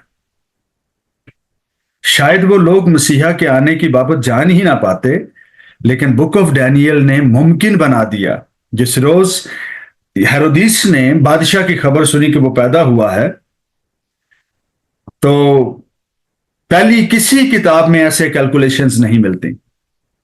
लेकिन जब हेरोदिस ने अपने सारे जो है वो सनहेड्रिन के जितने भी फकीह और फरीसी थे, उलमा थे, उनको बुलाया उनसे पूछा कि मसीह की पैदाइश कहाँ होनी चाहिए, कब होनी चाहिए, कौन से साल हैं। तो उसको बताया गया कि वक्त यही है। नतनेल जो अक्सर जो है वो अंजीर के दरख्त के नीचे बैठ के पढ़ता था, वो भी जानता था कि मसीहा के आने का वक्त ये है, क्योंकि किसी और किताब में जो है इस तरह से कैलकुलेशंस नहीं मिलती जैसे दानियल की किताब में। चूंकि ये दूसरी सदी बीसी में ये किताब यहूदी टेस्टामेंट जो है ओल्ड टेस्टामेंट में शामिल कर लिया गया था, इसलिए इसकी कैलकुलेशंस जो हैं वो पॉसिबल हो सकी। और दुनिया और लोग उस वक्त में जब मसीहा आने वाला था, उस वक्त ही जो है अबलीस ने बहुत सारे झूठे मसीहा जो हैं उनको उठा खड़ा किया था, ताकि सच्चे वाले, दुरुस्त वाले और ठीक वाले मसीहा की आइडेंटिफिकेशन ही ना हो सके। लिहाजा लोग उसे कबूल करने की बजाय उसे रद्द कर दे, और यूं इंसान जो है फिर से निजात से बेबहरा हो जाए। ये वजूहात थी, वरना और कोई किताब जो है वो इस ऐसा एक्सप्लेन नहीं करती कौन से अदवार में कितने हफ्तों की रोया के बाद कब मसीहा के आने का वक्त होगा। तो ये एक वाहिद किताब है जो कैलकुलेशंस को बताती है। अदरवाइज बाकी जितनी भी किताबें हैं वो प्रोफेसी करती हैं, लेकिन वो उन वर्षों का हिसाब नहीं बताती। टाइम्स एंड सीजन्स एक्सप्लेन करती हैं, लेकिन नंबर ऑफ ईयर्स की कैलकुलेशन जो है वो एक्सप्लेन नहीं करती। आज हमने जो बात सीखी है या पढ़ी है, उसकी बाबत हम इसको जो है वो देखते हैं। पहली बात हमने जो सीखी थी, एक मूरत दिखी और वो तारीखी हालात थे। ठीक है, तारीखी हालात का मतलब यह है कि हिस्टोरिकली वो कैसे कैसे होगा, कितने कितने वर्षों के बाद होगा, तारीख के एतबार से कितने कितने साल लगेंगे, और उन सालों में जो है वो कौन कौन से बादशाही आएंगी। बादशाह को जो बात दिखाई खुदा ने वो तारीख के एतबार से थी, लेकिन आज जो बात सिखाई जा रही है वो सियासत के एतबार से है। सियासी हालात क्या होंगे, कौन कहां पे किस तरह से क्या काम करेगा। और यहां पर लिखा है, और मैंने रात को एक रोया देखी और क्या देखता हूं कि आसमान की चारों हवाएं समंदर पर जोर से चली। चारों हवाएं जो हैं समंदर पर जोर से चली। हवा से मुराद जो है जितनी भी हवा की अमलदारी की हाकमियत है उसको हम हवा के साथ तशबीह देते हैं। बाइबल मुकद्दस अक्सर मकामात पर जो है जो हवाएं हैं उनका ताल्लुक स्पिरिचुअल बीइंग्स हैं। स्पिरिचुअल बीइंग्स जो हैं वो फॉलन एंजल्स भी हो सकते हैं और वो खुदा के फरिश्ते भी हो सकते हैं, पर ये मैटर करता है कि वो कौन सी जगह पर किसके साथ किस तरह से क्या बात हो रही है। ठीक है, कलाम मुकद्दस में एक रेफरेंस बोलूंगा, आप इसको याद रखिएगा, इसे कोट कर लीजिएगा। लिखा है कि हवा के परिंदे आकर उस बीज को उठा ले गए। हवा के परिंदे जो है, बीज बोने वाला बीज बोने निकला और उसने बीज बोया और कुछ बीज जो है वो हवा के राह के किनारे गिरे। राह के किनारे जो बीज होते हैं, जो लापरवाह जिंदगियां हैं, जब वो सुनती हैं कलाम को, वो कलाम को समेटती नहीं है, जज़ब नहीं करती, उसको लापरवाही से अगर रेवलेशन भी मिल गया तो ये उनका सा हाल होता है जब आप कोई कीमती बात किसी ऐसे शख्स को देते हैं जिसको उस कीमती बात के ना तो वजन का पता होता है ना उसकी कदर का पता होता है। ये ऐसे शख्स की मानंद है जिसके बाबत लिखा है कि अपने मोती सूरों के आगे मत फेंक। कोई ये कदर नहीं जानते। ये मट्टी में लौटने वाले बेकदर वो लोग हैं जिन्होंने कभी कलाम की उम्दा बातों को महफूज रखने की कोशिश नहीं की। उनको नहीं परवाह, उनको पहचान भी नहीं है। हवा के परिंदे उठा कर ले गए। फिर मैं एक और एग्जांपल देता हूं हवा के परिंदों की। जो साकी था, अभी पास्टर पीटर जो है वो बात कर रहे थे याकूब से और जेनेसिस से, वहां पर लिखा है कि एक शख्स साकी था और एक नान पर्स था। साकी बहाल हुआ, लेकिन वो जो नानपस था उसका ख्वाब क्या था कि वो सर पर जो है वो रोटियों की एक टोकरी लेके जा रहा है और हवा के परिंदे जो हैं उस पर झपट रहे हैं और उसकी रोटी जो है उसे नोच रहे हैं, खा रहे हैं। हवा के परिंदों से मतलब ये है कि ये मर जाएगा, इसके अगेंस्ट जो साजिश हुई है वो कारगर होगी। और तीसरी एग्जांपल मैं आपको कोट करूंगा, यीशु मसीह नासरी झील में थे तो लिखा है कि उसने हवा को डांटा और पानी से कहा कि तू थम जा। वो लश्कर जिसकी तरफ मसीह का रुख था, ग्रासीनियों के इलाका में पार जाने वाले में, वहां पर एक शख्स था जिसमें पूरा लीजन था, लश्कर था। और उस लश्कर को जब ये पता चला कि यीशु मसीह हमारी तरफ आ रहा है तो उसने उसे कश्ती में और वहीं पर झील में ही रोकने की कोशिश की। यीशु मसीह जागे, उन्होंने फिर हवा को डांटा और पानी से कहा कि तू भी थम जा, क्योंकि जिसकी वजह से तू तलातुम खेज है उससे डांटा गया। ठीक है, तो ये जो हवाएं हैं या हवा की अमलदारी है, इसका ताल्लुक स्पिरिचुअल बीइंग्स जो है अक्सर मकामात पर इसका तर्जुमा किया जाता है। हवा की अमलदारी का हाकम, और कलाम में एक बड़ी मशहूर आयत है कि वो अपने फरिश्तों को हवाएं और अपने खादमों को आग के शोले बनाकर जो है वो इस्तेमाल करता है। तो मैंने ये कहा कि जो हवाएं हैं वो अक्सर औकात स्पिरिचुअल बीइंग्स, वो फॉलन एंजल्स भी हो सकते हैं, वो डीमंस भी हो सकती हैं, वो डेवल्स भी हो सकते हैं, और वो जो है खुदा के अपने फरिश्ते भी हो सकते हैं। तो ये डिपेंड करता है कि वो तहरीर जो है वो कौन सी सेंस में इस्तेमाल की जा रही है। हर जगह पर हवा का मतलब जो है उसका तर्जुमा जो है वो ये मत कर दीजिएगा कि इसका मतलब बदरू है या फॉलन एंजल है या खुदा का फरिश्ता है। ठीक है, इसको सेंस को समझने की कोशिश कीजिएगा कि कलाम के कौन से हिस्से में ये बात किस तरह से दर्ज है।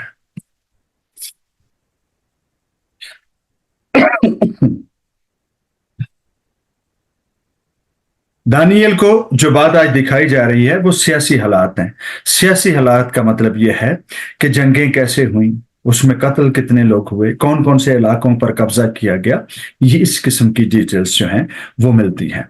उन हुकूमतों का मिजाज कैसा है, अब ये थोड़ा सा वजाहत के साथ है। पहले तो धात के जो है वो मानों में इस्तेमाल हुआ, अब जो है ये जो है वो जानवरों की सेंस में या इमेज में उनकी सफात के साथ जो है ये बात जो है वो समझाने जाने की कोशिश की जा रही है।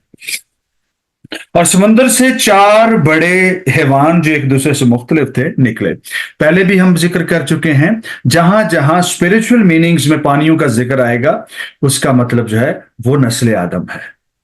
ठीक है, मुकाशवा में भी इसका जिक्र मिलेगा कि वो औरत पानियों पर बैठी थी। पानियों का मतलब है इंसानों पर हुकूमत करती थी।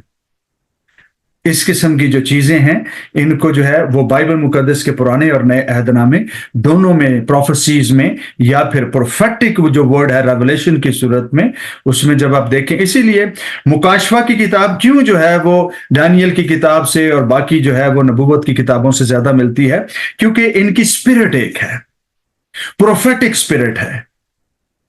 आप जो तारीख की किताबें हैं उनके साथ इसका ज्यादा जो है वो नबूवत की किताबों का मेलजोल नहीं होगा।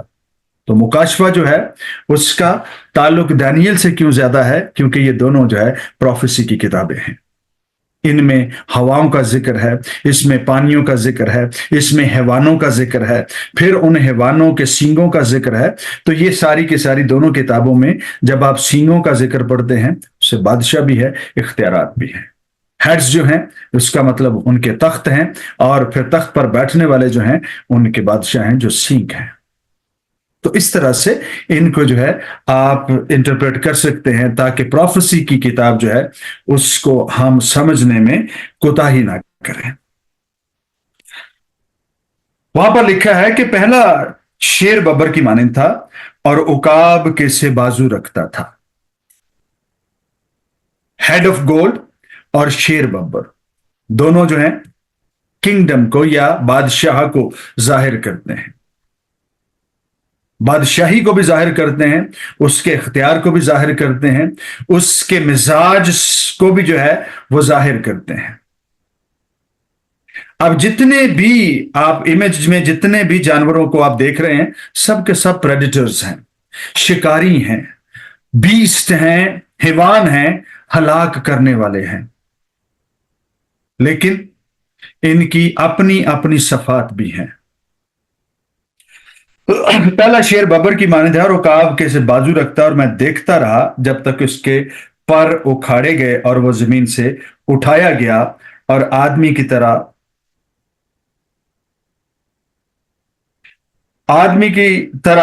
पांव पर खड़ा किया गया और इंसान का दिल उसे दिया गया।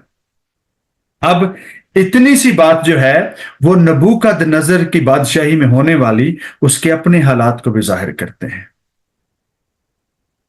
कि उसको बादशाही दी गई है, उसने कमाई नहीं है, उसे दिया गया, फिर उसके पर उखाड़े गए, यानी खुदा ने उसे दिया और खुदा ही ने उसे हटा दिया। ये किताब बड़ी इंटरेस्टिंग है। बाज़ औक़ात जो है वो लोग ये समझते हैं कि ये किताब जो है इसका हीरो जो है वो दानियल है। बाज लोग ये समझते हैं सदरक मिशक और अब्दुन्नजू जिन्होंने बादशाह के सामने नहीं झुका, जो कहते वो इस किताब के हीरो हैं। नहीं, खुदा बजाते खुद जो है सेंटर ऑफ दिस बुक, और वही इस किताब का जो है वो हीरो भी है। ये किताब मुकद्दस, कलाम मुकद्दस किसी बंदे के गिर्द नहीं घूमता, ये खुदा की अपनी जात की ही जो है वो तर्जुमानी करता है, खुदा की अपनी जात जो है उसी को प्रमोट करता है और उसी को मुमताज करार देता है, उसी की सरफराजी और उसी के जलाल के लिए है। ये खुदा का कलाम किसी बशर के लिए नहीं है। अक्सर जब हम खुदा की बात करते हैं तो लोग जो है वो सुनते हैं, बड़े गौर से सुनते हैं, लेकिन हाँ जब हम जिक्र करते हैं और सदरक और मिशक और अब्दुन्नजू खड़े रहे और उन्होंने सजदा ना किया, तो जमात में से यूं हालेलुया के नारे लगना शुरू हो जाते हैं। क्यों? जज्बाती लोग हैं हम। कलाम की समझ के बगैर हम जज्बात से खुदा के कलाम को सीखने की कोशिश करते हैं, सूझबूझ से नहीं। हमें जिधर किसी ने कहा हम उधर ही लग जाते हैं। किसी ने कहा कि बोलो हालेलुया, तो हम गले फाड़ लेते हैं बैठे बैठे। क्यों? क्योंकि हम आदी हैं, हम अपनी समझ नहीं रखते। इस तहरीर को देखें, वहां पर लिखा है कि पहला बब्बर शेर बब्बर की माने था, रुकाब के बाजू रखता था, और मैं देखता रहा जब तक उसके पर उखाड़े गए और जमीन पर से उठाया गया और आदमी की तरह पांव पर खड़ा किया गया और इंसान का दिल उसे दिया गया। सारी चीजें जो हैं वो ऐसे लगता है कि उसकी अपनी कोशिश से नहीं है, कि उसने किया या उसने रखा या उसने बनाया। ये वही शख्स है जिसने कहा था, क्या ये सब बाबले आजम नहीं जिसको हमने अपने हाथ की तवानाई से तामीर किया है? वो तो इतना ही कह बैठा था, तो आसमान पर से कुदसी उतरा, उसने फतवा दिया, उसने कहा तेरे लिए एक फैसला हुआ है कि तू आदमियों में से निकाल दिया जाएगा, क्योंकि तूने घुमंड की बातें की हैं, तो कब्र किया है। जो तुझे दिया गया है, तूने अपने मुंह से यह कहा है कि क्या ये बाबले आजम नहीं जिसको अपने हाथ की तवानाई से तामीर किया है? तो वो है जो 3 महीने तक यरूशलेम के बाहर बैठा रहा था डेरा डाल के, अंदर जाने की तेरी जरूरत नहीं थी। ये तो वो शख्स है। अगर आप इसके सबूत देखना चाहते हैं, दानियल नबी के सहीफे के पहले बाब की पहली आयत देखें। शाह यहूदा यहोयाकीम की सल्तनत के 3रे साल में शाह बाबुल नबूकदनजर ने यरूशलेम पर चढ़ाई करके उसका मुहासरा किया। यहां तक उसने काम किया है, और खुदावन ने शाह यहोयाकीम और खुदा के घर के बाज ज़रूफ को उसके हवाले कर दिया। बादशाह, उसका रॉयल ब्लड, जितने उसके खानदान के लोग थे, और खुदा के यानी अपने घर हैकल के बाज ज़रूफ उसके हवाले कर दिए। इसका मतलब है कि ये खुद से ऐसा करने की जरूरत और कुव्वत नहीं रखता था, खुदा इसको लेकर आया था। खुदा ने ही अपनी हैकल पर इसे इन्वेड करने दिया और उसने कुछ बर्तन इसके हवाले कर दिए। और ये वो समा था जिस वक्त अहद का संदूक डिसअपियर हो गया था हैकल से। छठी सदी बीसी में अहद का संदूक हैकल से डिसअपियर हुआ था, और उसके बाद आज तक यहूदी उसके बाद बगैर अहद के संदूक के कुर्बानियां गुजरानते रहे, बगैर अहद के संदूक के वो हैकल कायम रहे। आज तक हैकल का संदूक कोई शख्स जो है वसूख के साथ नहीं कह सकता कि वो कौन सी खुदाइयों में कब मिला, कैसे मिला, किसके पास कहां पर रखा है। नोबडी नोज, क्योंकि खुदा ने खुद जो है उसको डिसअपियर करवाया या कर दिया। जब मैं कहता हूं करवाया, इसका मतलब उसने आदमी का इस्तेमाल किया, और अगर मैं ये कहूं कि खुदा ने कर दिया तो इसका मतलब है he did it by himself, कि किसी इंसान का उसमें अमल दखल नहीं है। तो दोनों थीरीज जो हैं वो पॉपुलर हैं, जो है वो मंजर आम पर हैं। जब करवाया जाता कहा जाता है तो लोगों का या स्कॉलर्स का कहना है कि वो यिर्मयाह नबी की मार्फत जो है खुदा ने उसको डिसअपियर करवाया था। बरकत दोनों सूरतों में अहद का संदूक वहां से जो है वो गायब था, और उसके बाद दोबारा हैकल जब भी बनी तो वो बगैर अहद के संदूक के थी। ये वो नबूकदनेस्सर है जिसको खुदा ने ये बादशाही दी है, और इसने इकरार भी किया। जब ये जानवर होने के 7 साल गुजार कर वापस आया तो इसने क्या कहा, अब मैं जान गया कि खुदा इंसान की ममलकत में हुक्मरानी करता है, जिसको चाहता है देता है और जिसको चाहता है वह जलील कर देता है। उसको दिया भी गया और उसके जलील भी किया गया। ये दोनों स्टेटमेंट्स उसकी अपनी हैं, और ये तजुर्बे से हैं कि मैंने जब खुदा के जलाल को चोरी करने की कोशिश की कि ये मैंने किया है, तो मेरी ये वो दुर्गत बनी जो जानवरों की होती है। इसलिए दोबारा उसने खुदा के जलाल को जो है अपने नाम पर उसका सेहरा डालने की करने की कोशिश नहीं की। उसने फिर उसके बाद यही कहा कि खुदा इंसान की ममलकत में हुक्मरानी करता है, जिसको चाहता है देता है और जिसको चाहता है वो जलील कर देता है। और उसकी ये स्टेटमेंट देने की एक और भी वजह थी कि जब वो 7 साल बाद जानवर की जिंदगी गुजार कर वापस आया तो 7 साल उसका तख्त खाली रहा। उसके तख्त पर किसी ने कब्जा नहीं किया, ना ही मिस्रियों ने जो उस वक्त की बहुत बड़ी कुव्वत थी, ना ही असूरियों ने जिनको इन्होंने शिकस्त दी थी, और ना ही इसके बाद आने वाली जो मादियों और फारसियों की हुकूमत थी, ना उन्होंने, जो उस वक्त बहुत जोरावर थे। क्यों? बज़ाहिर तख्त खाली था, लेकिन इसने जब स्टेटमेंट दी तो वहां से एक बात अखज होती है या की जा सकती है। आप इसको ना भी माने तो भी कोई फर्क नहीं पड़ता, और वो ये कि दुनिया के लिए वो तख्त खाली था, लेकिन फिर भी उसके मुखालिफों को यही लगता था कि कोई इस शख्स पर, इस तख्त पर बैठा है। और नबूकदनेस्सर ने यह कहा कि मैं जान गया कि खुदा इंसान की ममलकत में हुक्मरानी करता है।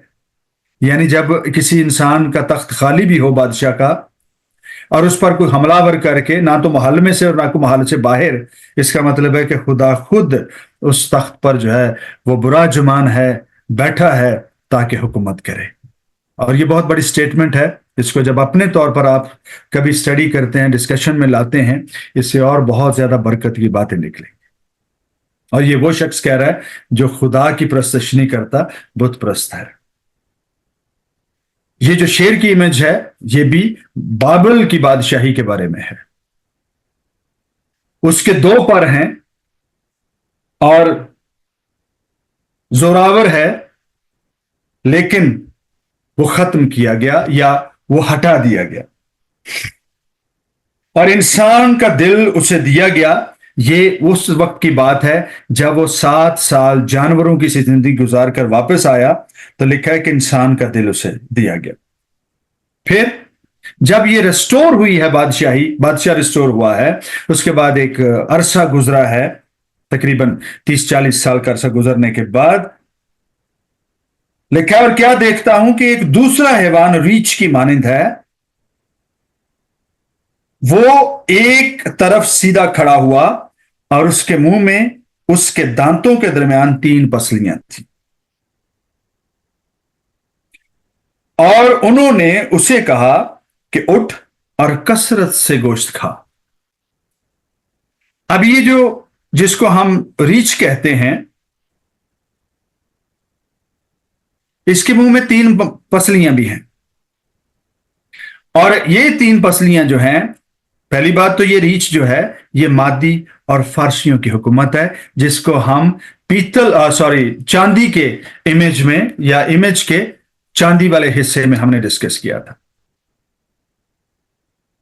ये मादियों और फारसियों की यानी ईरानियों की हुकूमत थी उस दौर में, लेकिन ईरानी जो थे वो ज्यादा मजबूत थे मादियों की निस्बत। आप जानते हैं कि रीछ जो है पिछले पांव पर खड़ा होता है और सामने वाले पांव जो हैं या हाथ जो हैं उनसे वो हमलावर होता है। लिखा है कि वो सामने से खड़ा हो गया, यानी उसकी जो लोअर साइड है या बैक साइड है या पिछला हिस्सा जो उसके बदन का है वो ज्यादा जोरावर है। सामने वाला हिस्सा जोरावर इतना नहीं है, लेकिन उससे वो लड़ाई का काम करता है। जो फारसी हैं वो इस रीछ के पिछले हिस्से को, जो मजबूत हिस्सा है रीछ का, उससे मुराद है।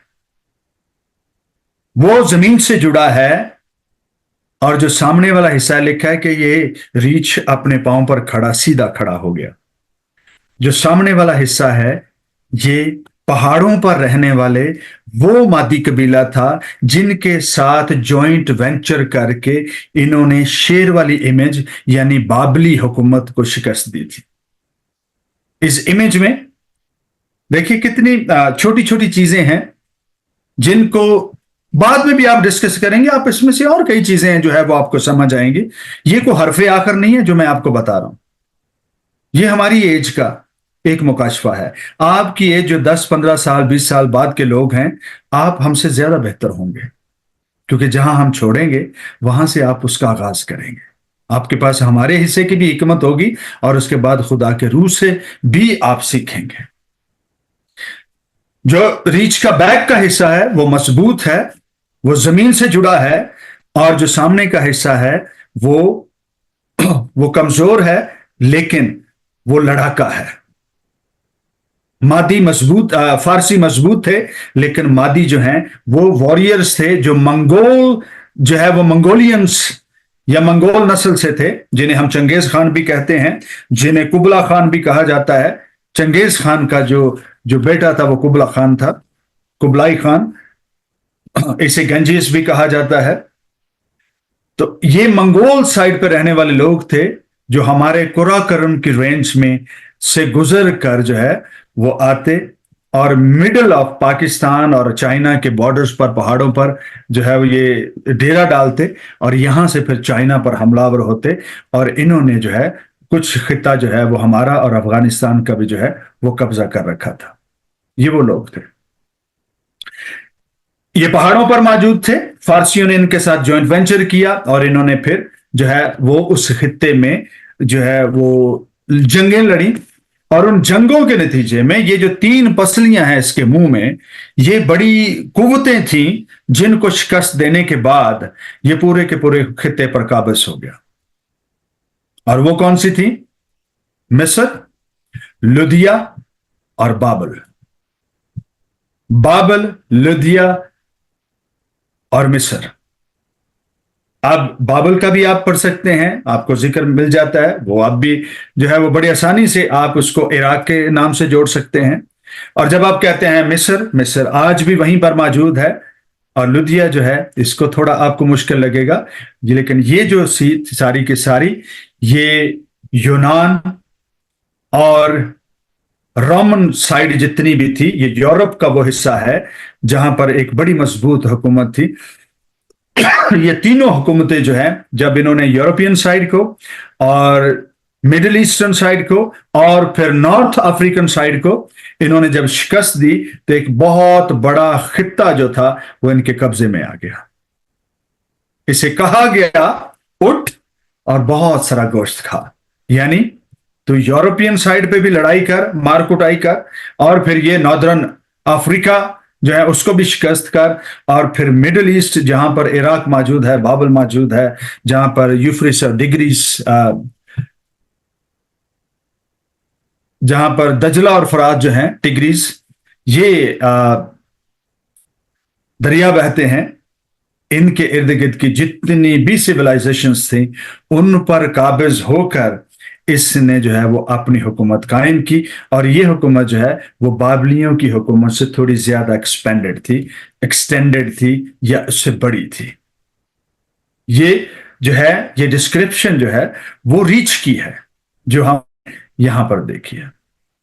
और पहली जो बादशाही है शेर की, हमने उसकी तारीख आपने पहले से समझ रखी है, वो 600 जो है वो 20 से 25 के दरमियान से शुरू करके 539 BC तक हम उसका वक्त देखते हैं। और 539 में रीच का जमाना आया, और रीच जो है उसने 333 BC तक हुकूमत की। 333 BC में ये रीच जो है इसका वजूद खत्म हुआ, तो एक तेंदुआ यानी एक चीता, एक लेपर्ड जो है वो मार्ज़े वजूद में आया, उसने सर उठाया, और इसके जो हैं इसके 4 पर हैं, 4 सर भी हैं। यानी ये देखिए, ये परों वाली जो पहली हुकूमत है इसकी निस्बत जो तेंदुआ है उसके पर भी दुगने हैं, उसके सर जो हैं वो भी 4 गुना है। यानी ये हुकूमत पहली दोनों बादशाहियों से, अब इनके 2 सर यानी रीच का भी सर और बाबली जो है शेर का भी सर, ये दोनों बादशाहियां मिला के भी इसकी जो हुकूमत थी उसकी एक्सपेंशन जो है, उसकी एक्सटेंशन जो है वो इनसे ज्यादा बड़ी और वास्ट थी, क्योंकि ये सिकंदर आजम और यूनान का वक्त है।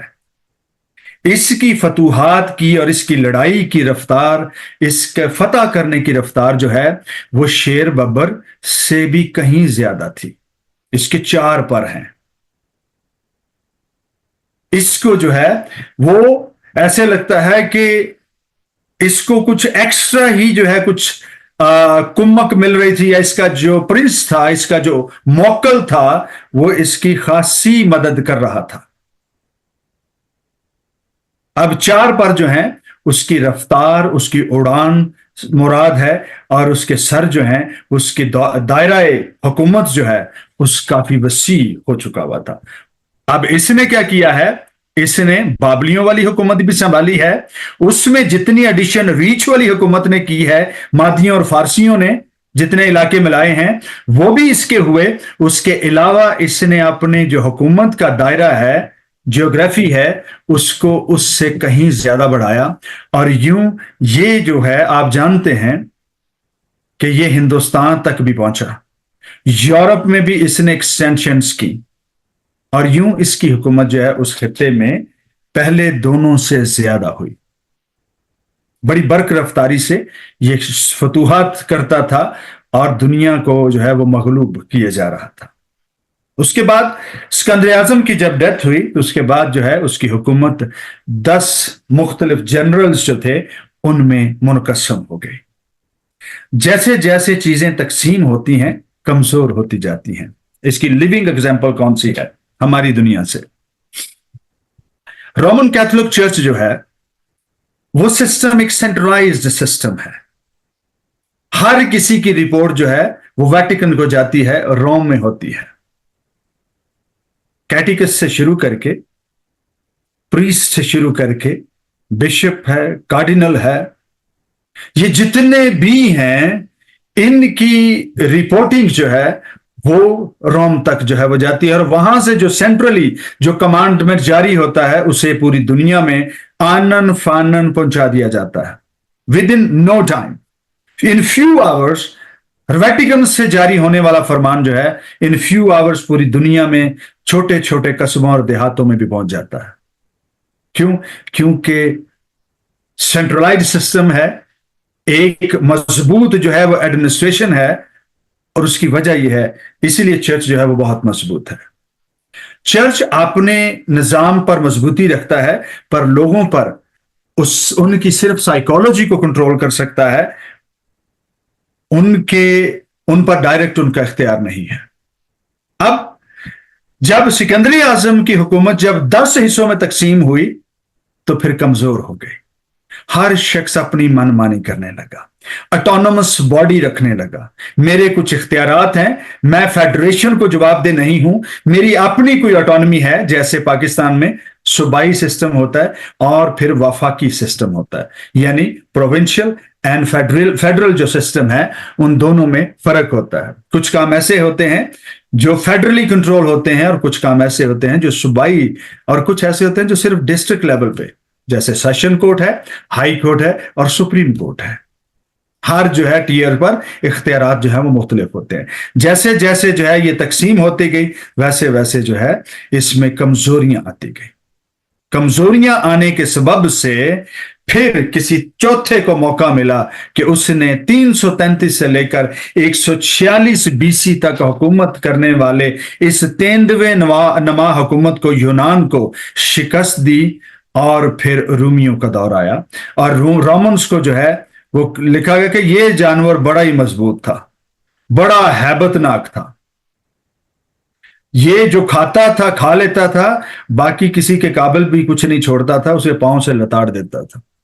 और इसके जो दांत हैं वो लोहे के थे। और हमने जो है पिछली इमेज जो देखी थी उसमें रोमन्स की जो नेचर है उसको हमने स्टडी किया था। इन बादशाहियों में, बाकियों में कभी सूली का दिया जाना, कभी कैपिटल पनिशमेंट नहीं थी। कैपिटल पनिशमेंट का मतलब यह है कि कभी भी बड़ी और मुस्तकिल सजा जो है उसमें, इस लिस्ट में इसको कभी शामिल नहीं किया गया था। कभी वंस अ वाइल कोई होता था, जिस तरह से मर्दगी के टाइम में हुआ, यानी ये रीच वाले जमाने में मादियों और फारसियों के वक्त में। एक्सपीरियंस, अर्थशख्सा, फारिस, ये सारे के सारे, वश्ती मलका, आस्तर, नहमिया, ये सारे के सारे जो हैं वो रीच वाले जमाना में थे।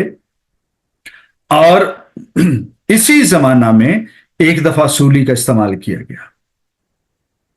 लेकिन रोमन्स ने क्या किया, इन्होंने जो सजाए मौत थी, जो कैपिटल पनिशमेंट थी, सूली को जो है वो करार ही दे दिया कि जो सजाए मौत का कैदी होगा उसे मसलूब ही किया जाएगा। लिहाजा ये लोहे की तरह मजबूत थे, जालिम भी थे, जो इनके इस्तेमाल में नहीं होता था उसको बर्बाद कर देते थे। हैकल को, जिससे ये नफरत करते थे, 70 ईस्वी में इन्होंने उस इमारत को कायम रख कर पर काबज होने की बजाय उसको जो है बुनियादों तक खोद ही दिया, जला दिया और खोद दिया, ताकि यहां पर दोबारा कोई टेंपल तामीर ना की जाए। ये उनकी नेचर थी, ये उनका मिजाज था। और ये जो जानवर है इसके बारे में लिखा है कि ये खाता भी था और जो खाता नहीं था उसको लताड़ता था, बर्बाद करता था, उसको किसी चीज के काबिल नहीं छोड़ता था।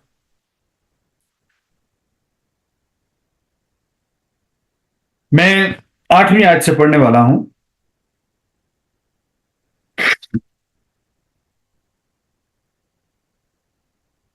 आठवीं आयत में लिखा है, और मैंने उन सींगों पर गौर से नजर की और क्या देखता हूं कि उनके दरमियान से एक और छोटा सा सींग निकला, जिसके आगे पहलों में से 3 सींग जड़ से उखाड़े गए।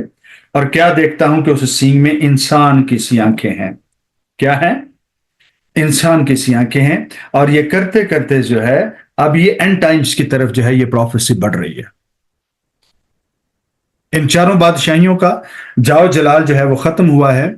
अब उसमें से एक छोटा सींग जाहिर हुआ है और उसके सामने जो, अब ये क्यों ऐसा लिखा गया है, 2 जमाने ऐसे लग रहा है जैसे एक दूसरे के अंदर मिक्स हैं, जो है वो मदगम हुए हुए। दानियल नबी के सहीफे के टाइम की और फिर ये एंड टाइम्स की। एंड टाइम्स के बारे में फिर से ये प्रोफेसी जो है कहा जाता है कि फिर से ये एक्टिवेट होगी और ओल्ड रोमन जो टेरिटरी था उसमें से फिर से जो है बादशाह होंगे या हुकूमतें होंगी या पॉलिटिकल पार्टी या आज के जितने ममालिक हैं उनमें से फिर से एक बादशाही उठेगी और जो 3 उस वक्त में मौजूद बादशाहियों या ममालिक को जेर करके एक बादशाही बनाएगी एंड टाइम्स में, जो आखिरी हफ्ते के करीब का वक्त है। उसमें क्या होगा, उसमें फिर एक छोटा सींग जो है वो जाहिर होगा, 3 बादशाहियां सरेंडर कर देंगी उसके सामने और अपना इख्तियार जो है वो मुखालिफ मसीह को दे देंगी। और यहां पर बड़ी काबिल गौर बात है वो ये है कि एक छोटा सींग निकला, 3 बादशाहों ने जो है उस वो सामने से उखाड़ दिए गए और उसकी शक्ल जो है वो इंसान की सी थी। इंसान की सी शक्ल का मतलब यह है, ये स्पिरिट ऑफ एंटी क्राइस्ट है। और मुकाशफा में भी लिखा है कि उसकी शक्ल तो खुदा के बेटे या बर्रे की मानिंद थी, लेकिन जब वो बोलता था तो आवाज अजदहा की सी थी। मुखालिफी मसीह जो है वो बज़ाहिर तो मसीह की मानिंद नजर आएगा, लेकिन उसका मुंह जब वो खोलेगा तो उसमें से अजदहा की सी आवाज कैसे निकलेगी? क्योंकि कलाम में लिखा है कि वो घुमंड की बातें कहेगा। और घुमंडी कौन है? अबलीस। वो तकब्बर की बातें करता है, और खुदा को मुतकब्बर आदमी, मर्द हो या औरत हो, जो घुमंड की बातें करे, जो 19 को 20 बनाए, खुदा को वो बिल्कुल पसंद नहीं है। जो बात जिस तरह है वैसे ही कही जानी चाहिए। और लिखा है यहां पर 3 सींग जड़ से उखाड़े गए, और क्या देखता हूं कि उस सींग में इंसान की सी आंखें हैं और एक मुंह है जिससे घुमंड की बातें निकलती हैं। मेरे देखते ही हुए तख्त लगाए गए और कदीम अयाम बैठ गया, और उसका लिबास बर्फ का सा सफेद था, और उसके सर के बाल खालस ऊन की मानिंद था, और उसके पहिए, और उसका तख्त आग के शोला की मानिंद था, और उसके पहिए जलती आग की मानिंद थे। उसके हजूर से एक आतशी दरिया निकलता था। ये यीशु मसीह की बाबत जो है ये बात कही जा रही है। एंड टाइम्स में मुखालिफ मसीह का जाहिर हो जाना, छोटे सींग की मानिंद, उसकी आंखें इंसान की मानिंद, और उसका मुंह भी इंसान की मानिंद, लेकिन उसमें से घुमंड की बातें निकलती हैं। और ये अबलीस है, ये झूठा नबी मुखालिफ मसीह की रूह है जो उस वक्त में जाहिर होगी। लेकिन ये खत्म कर दिए जाएंगे, यहां पर वो डिटेल्स नहीं मिलती, मुकाशफा में ये डिटेल्स मिलेंगी, या फिर हम दूसरी जो स्टडी है हम उसको करेंगे तो उसमें से ये डिटेल्स मिल सकेंगे। लिखा है 11वीं आयत से, बल्कि 10वीं आयत को ही फिर से पढ़ते हैं। और उसके हुजूर से एक आतशी दरिया जारी था, हजारों हजार उसकी खिदमत में हाजिर थे, और लाखों लाख उसके हुजूर खड़े थे। अदालत हो रही थी और किताबें खुली थी। मैं देख ही रहा था कि उस सींग की घुमंड की बातों की आवाज के सबब से मेरे देखते हुए वह हैवान मारा गया, और उसका बदन हलाक करके शोलाजन आग में डाला गया, और बाकी हैवानों की सल्तनत भी उनसे ले ली गई, लेकिन वो एक जमाना और दौर जिंदा रहे। एक जमाना और दौर जिंदा रहे। ये 3.5 साल का अरसा है कि वो एक जमाना और दौर जिंदा रहे। ठीक है, तो ये आखिरी दिनों की बात हो रही है, जिसको हमने गुजरे दिनों में 3.5 साल कैलकुलेशंस के साथ 70 जो हफ्तों की रोया थी उसमें भी डिस्कस किया था। आखिरी हफ्ता की बाबत जो कहा गया है, ये जो है वो सियासी हालात हैं जो उस वक्त में भी हुए, आने वाले जमाना में भी होंगे, और इसका ताल्लुक जो है, अब तीसरी बात जो है वो है रूहानी जो सूरत हाल है उसके बाबत है। ये जो रोया है, ये विजन जो है, ये 4 हैवानों का वही है, लेकिन इसका ताल्लुक जो है, इसकी डिटेल्स जो हैं वो थोड़ी मुख्तलिफ है। इससे पहले कि हम रुखसत लें, मैं एक और जो है आपको इमेज दिखाना चाहता हूं।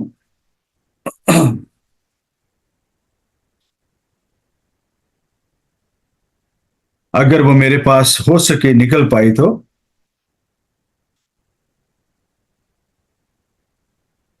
एनीवे, मुझे लगता है कि वो इस वक्त मेरे पास नहीं है। और वो जो है इमेज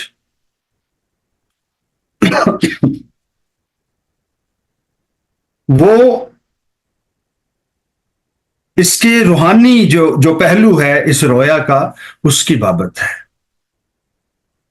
और वो इमेज जो है वो एंटी क्राइस्ट की बाबत है, और उसको हम 8वें बाब में अगर हम पढ़ना चाहें तो हम पढ़ भी सकते हैं।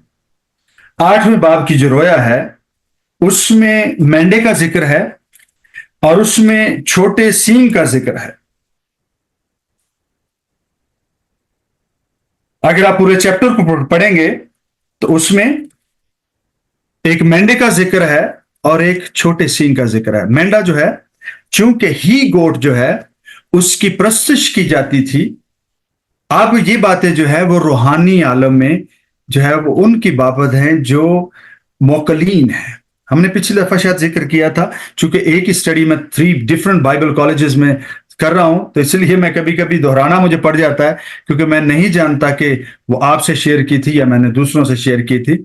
और वो ये है कि मेंढा जो है वो एक रूहानी आलम की बातें की जा रही हैं, जो 8वां जो चैप्टर है।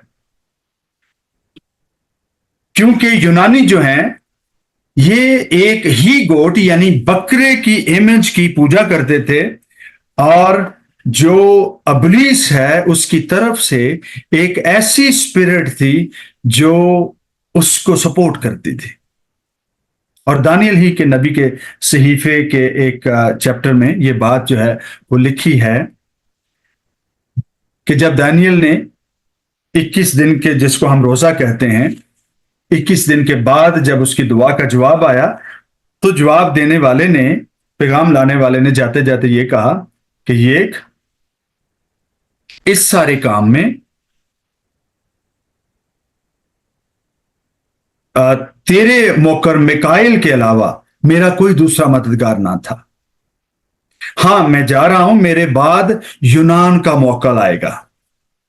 यानी ये स्पिरिट जो हवा में जो मुझे रोके हुए थी, इसकी मानंद एक और स्पिरिट जो है वो आएगी यूनान की।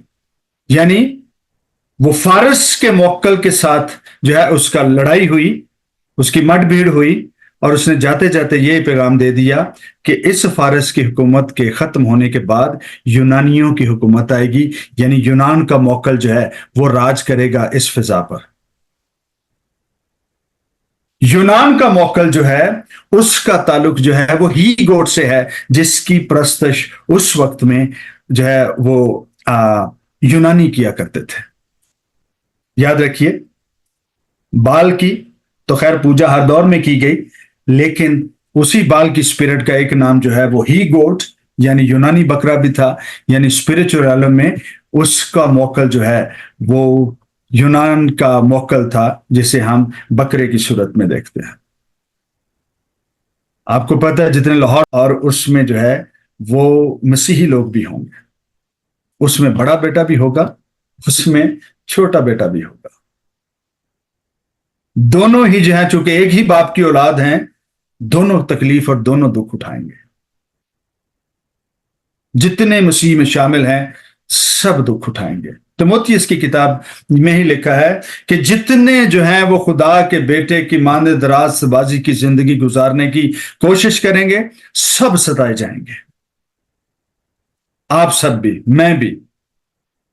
खा वो सताया जाना, वो जो परसिक्यूशन है वो कहीं से भी आए, ज़हनी हो, जज्बाती हो, जिस्मानी हो, इज़हार सानी कहीं से भी हो, जितने खुदा के बेटे की मानद रास्तबाजी की जिंदगी गुजारने की कोशिश करेंगे सब सताए जाएंगे।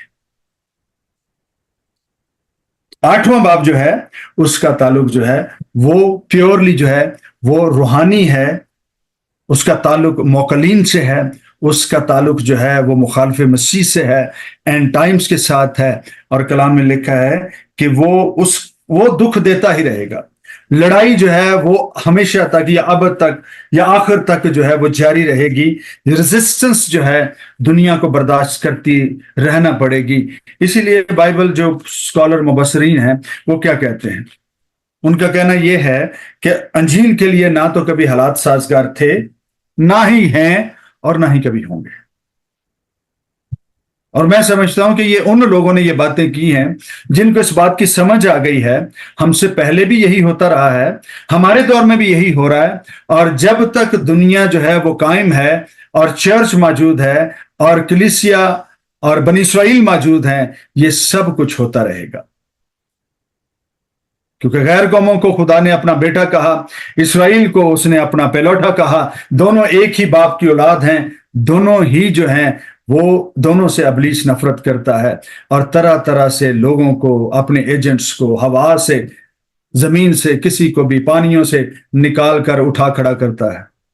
हवा से भी वो हमलावर होता है और फिर पानियों में से हैवानों को निकालकर, यानी इंसानों में से ऐसे हैवान खसलत इंसानों को जिनका मिजाज ऐसा होता है, तशद्दुद पसंद है, उन पर स्टेशन होकर उनके बदन, उनकी सोच, उनकी अक्ल, उनकी जबिल्लत का इस्तेमाल करके मुकद्दसों को जो है वो दुख देता रहता है।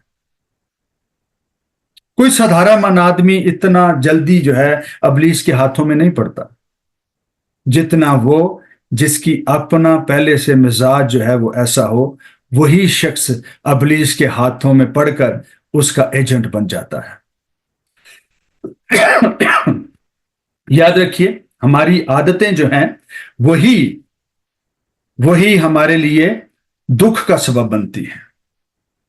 फिर दोहरा देता हूं, हमारी आदतें हमारे लिए दुख का सबब बनती हैं। कैसे? क्योंकि जो हम करना पसंद करते हैं उसी का इब्लीस इस्तेमाल कर लेता है।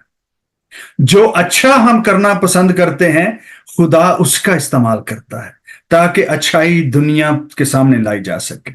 जैसे आप हैं, खुदा आपकी उस एबिलिटी को एनहांस करता है, प्रोमोट करता है, काबिल बनाता है और जो है आपको वो बरकत देता है ताकि आप खुदा की बादशाही का काम कर सकें। लेकिन ऑन द अदर हैंड, जितने लोग बदी पसंद करते हैं, झूठ पसंद करते हैं, मकारी और 420 पसंद करते हैं, वो बहुत करीब हैं कि इब्लीस के एजेंट्स में शामिल हो जाएं। इब्लीस उनका इस्तेमाल करेगा।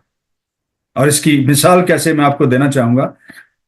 अगर सांप जो है वो चालाक और अपनी चतुराई जो है उसका इस्तेमाल इतना ना करता तो इब्लीस के हाथों में ना पड़ता।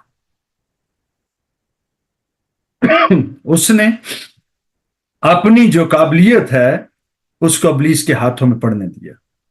उसकी तारीफ की गई, उसे कहा गया तेरे जैसा अक्लमंद, होशियार और बातों को जो है मैनिपुलेट करने वाला कोई है ही नहीं है।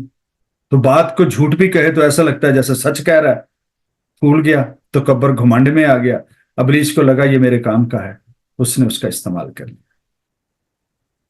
याद रखिए, हमारी जितनी भी आदतें हैं वो सारी की सारी रूहानी आलम में बड़ी जल्दी से इस्तेमाल हो सकती हैं, बदी का पर्दा भी बन सकती हैं और वो खुदा की बादशाही और जलाल का सबब भी बन सकती हैं। वॉच आउट, खबरदार रहें, देखें कि कौन सी चाल चलते हैं। खुदावंद आपके साथ हो, आपको बरकत दे। अगली दफा जो है हम प्रोफेसी की किताब जिसका ताल्लुक जो है रिडम्पशन प्लान से है, नजात से है, वो हम होसिया की किताब से हम पढ़ेंगे। और उसके अगर आप पहले 4 अबवाब आप पढ़ लें तो हमें जो है उसको समझने में बड़ी जो है वो मदद मिल सकती है। ये आपका होमवर्क होगा, होसिया की किताब, होसिया नबी का सहीफा, उसके पहले 4 अबवाब। Thank you, God bless you. खुदावंद आपके साथ। Pastor Waqas, mike is over to you.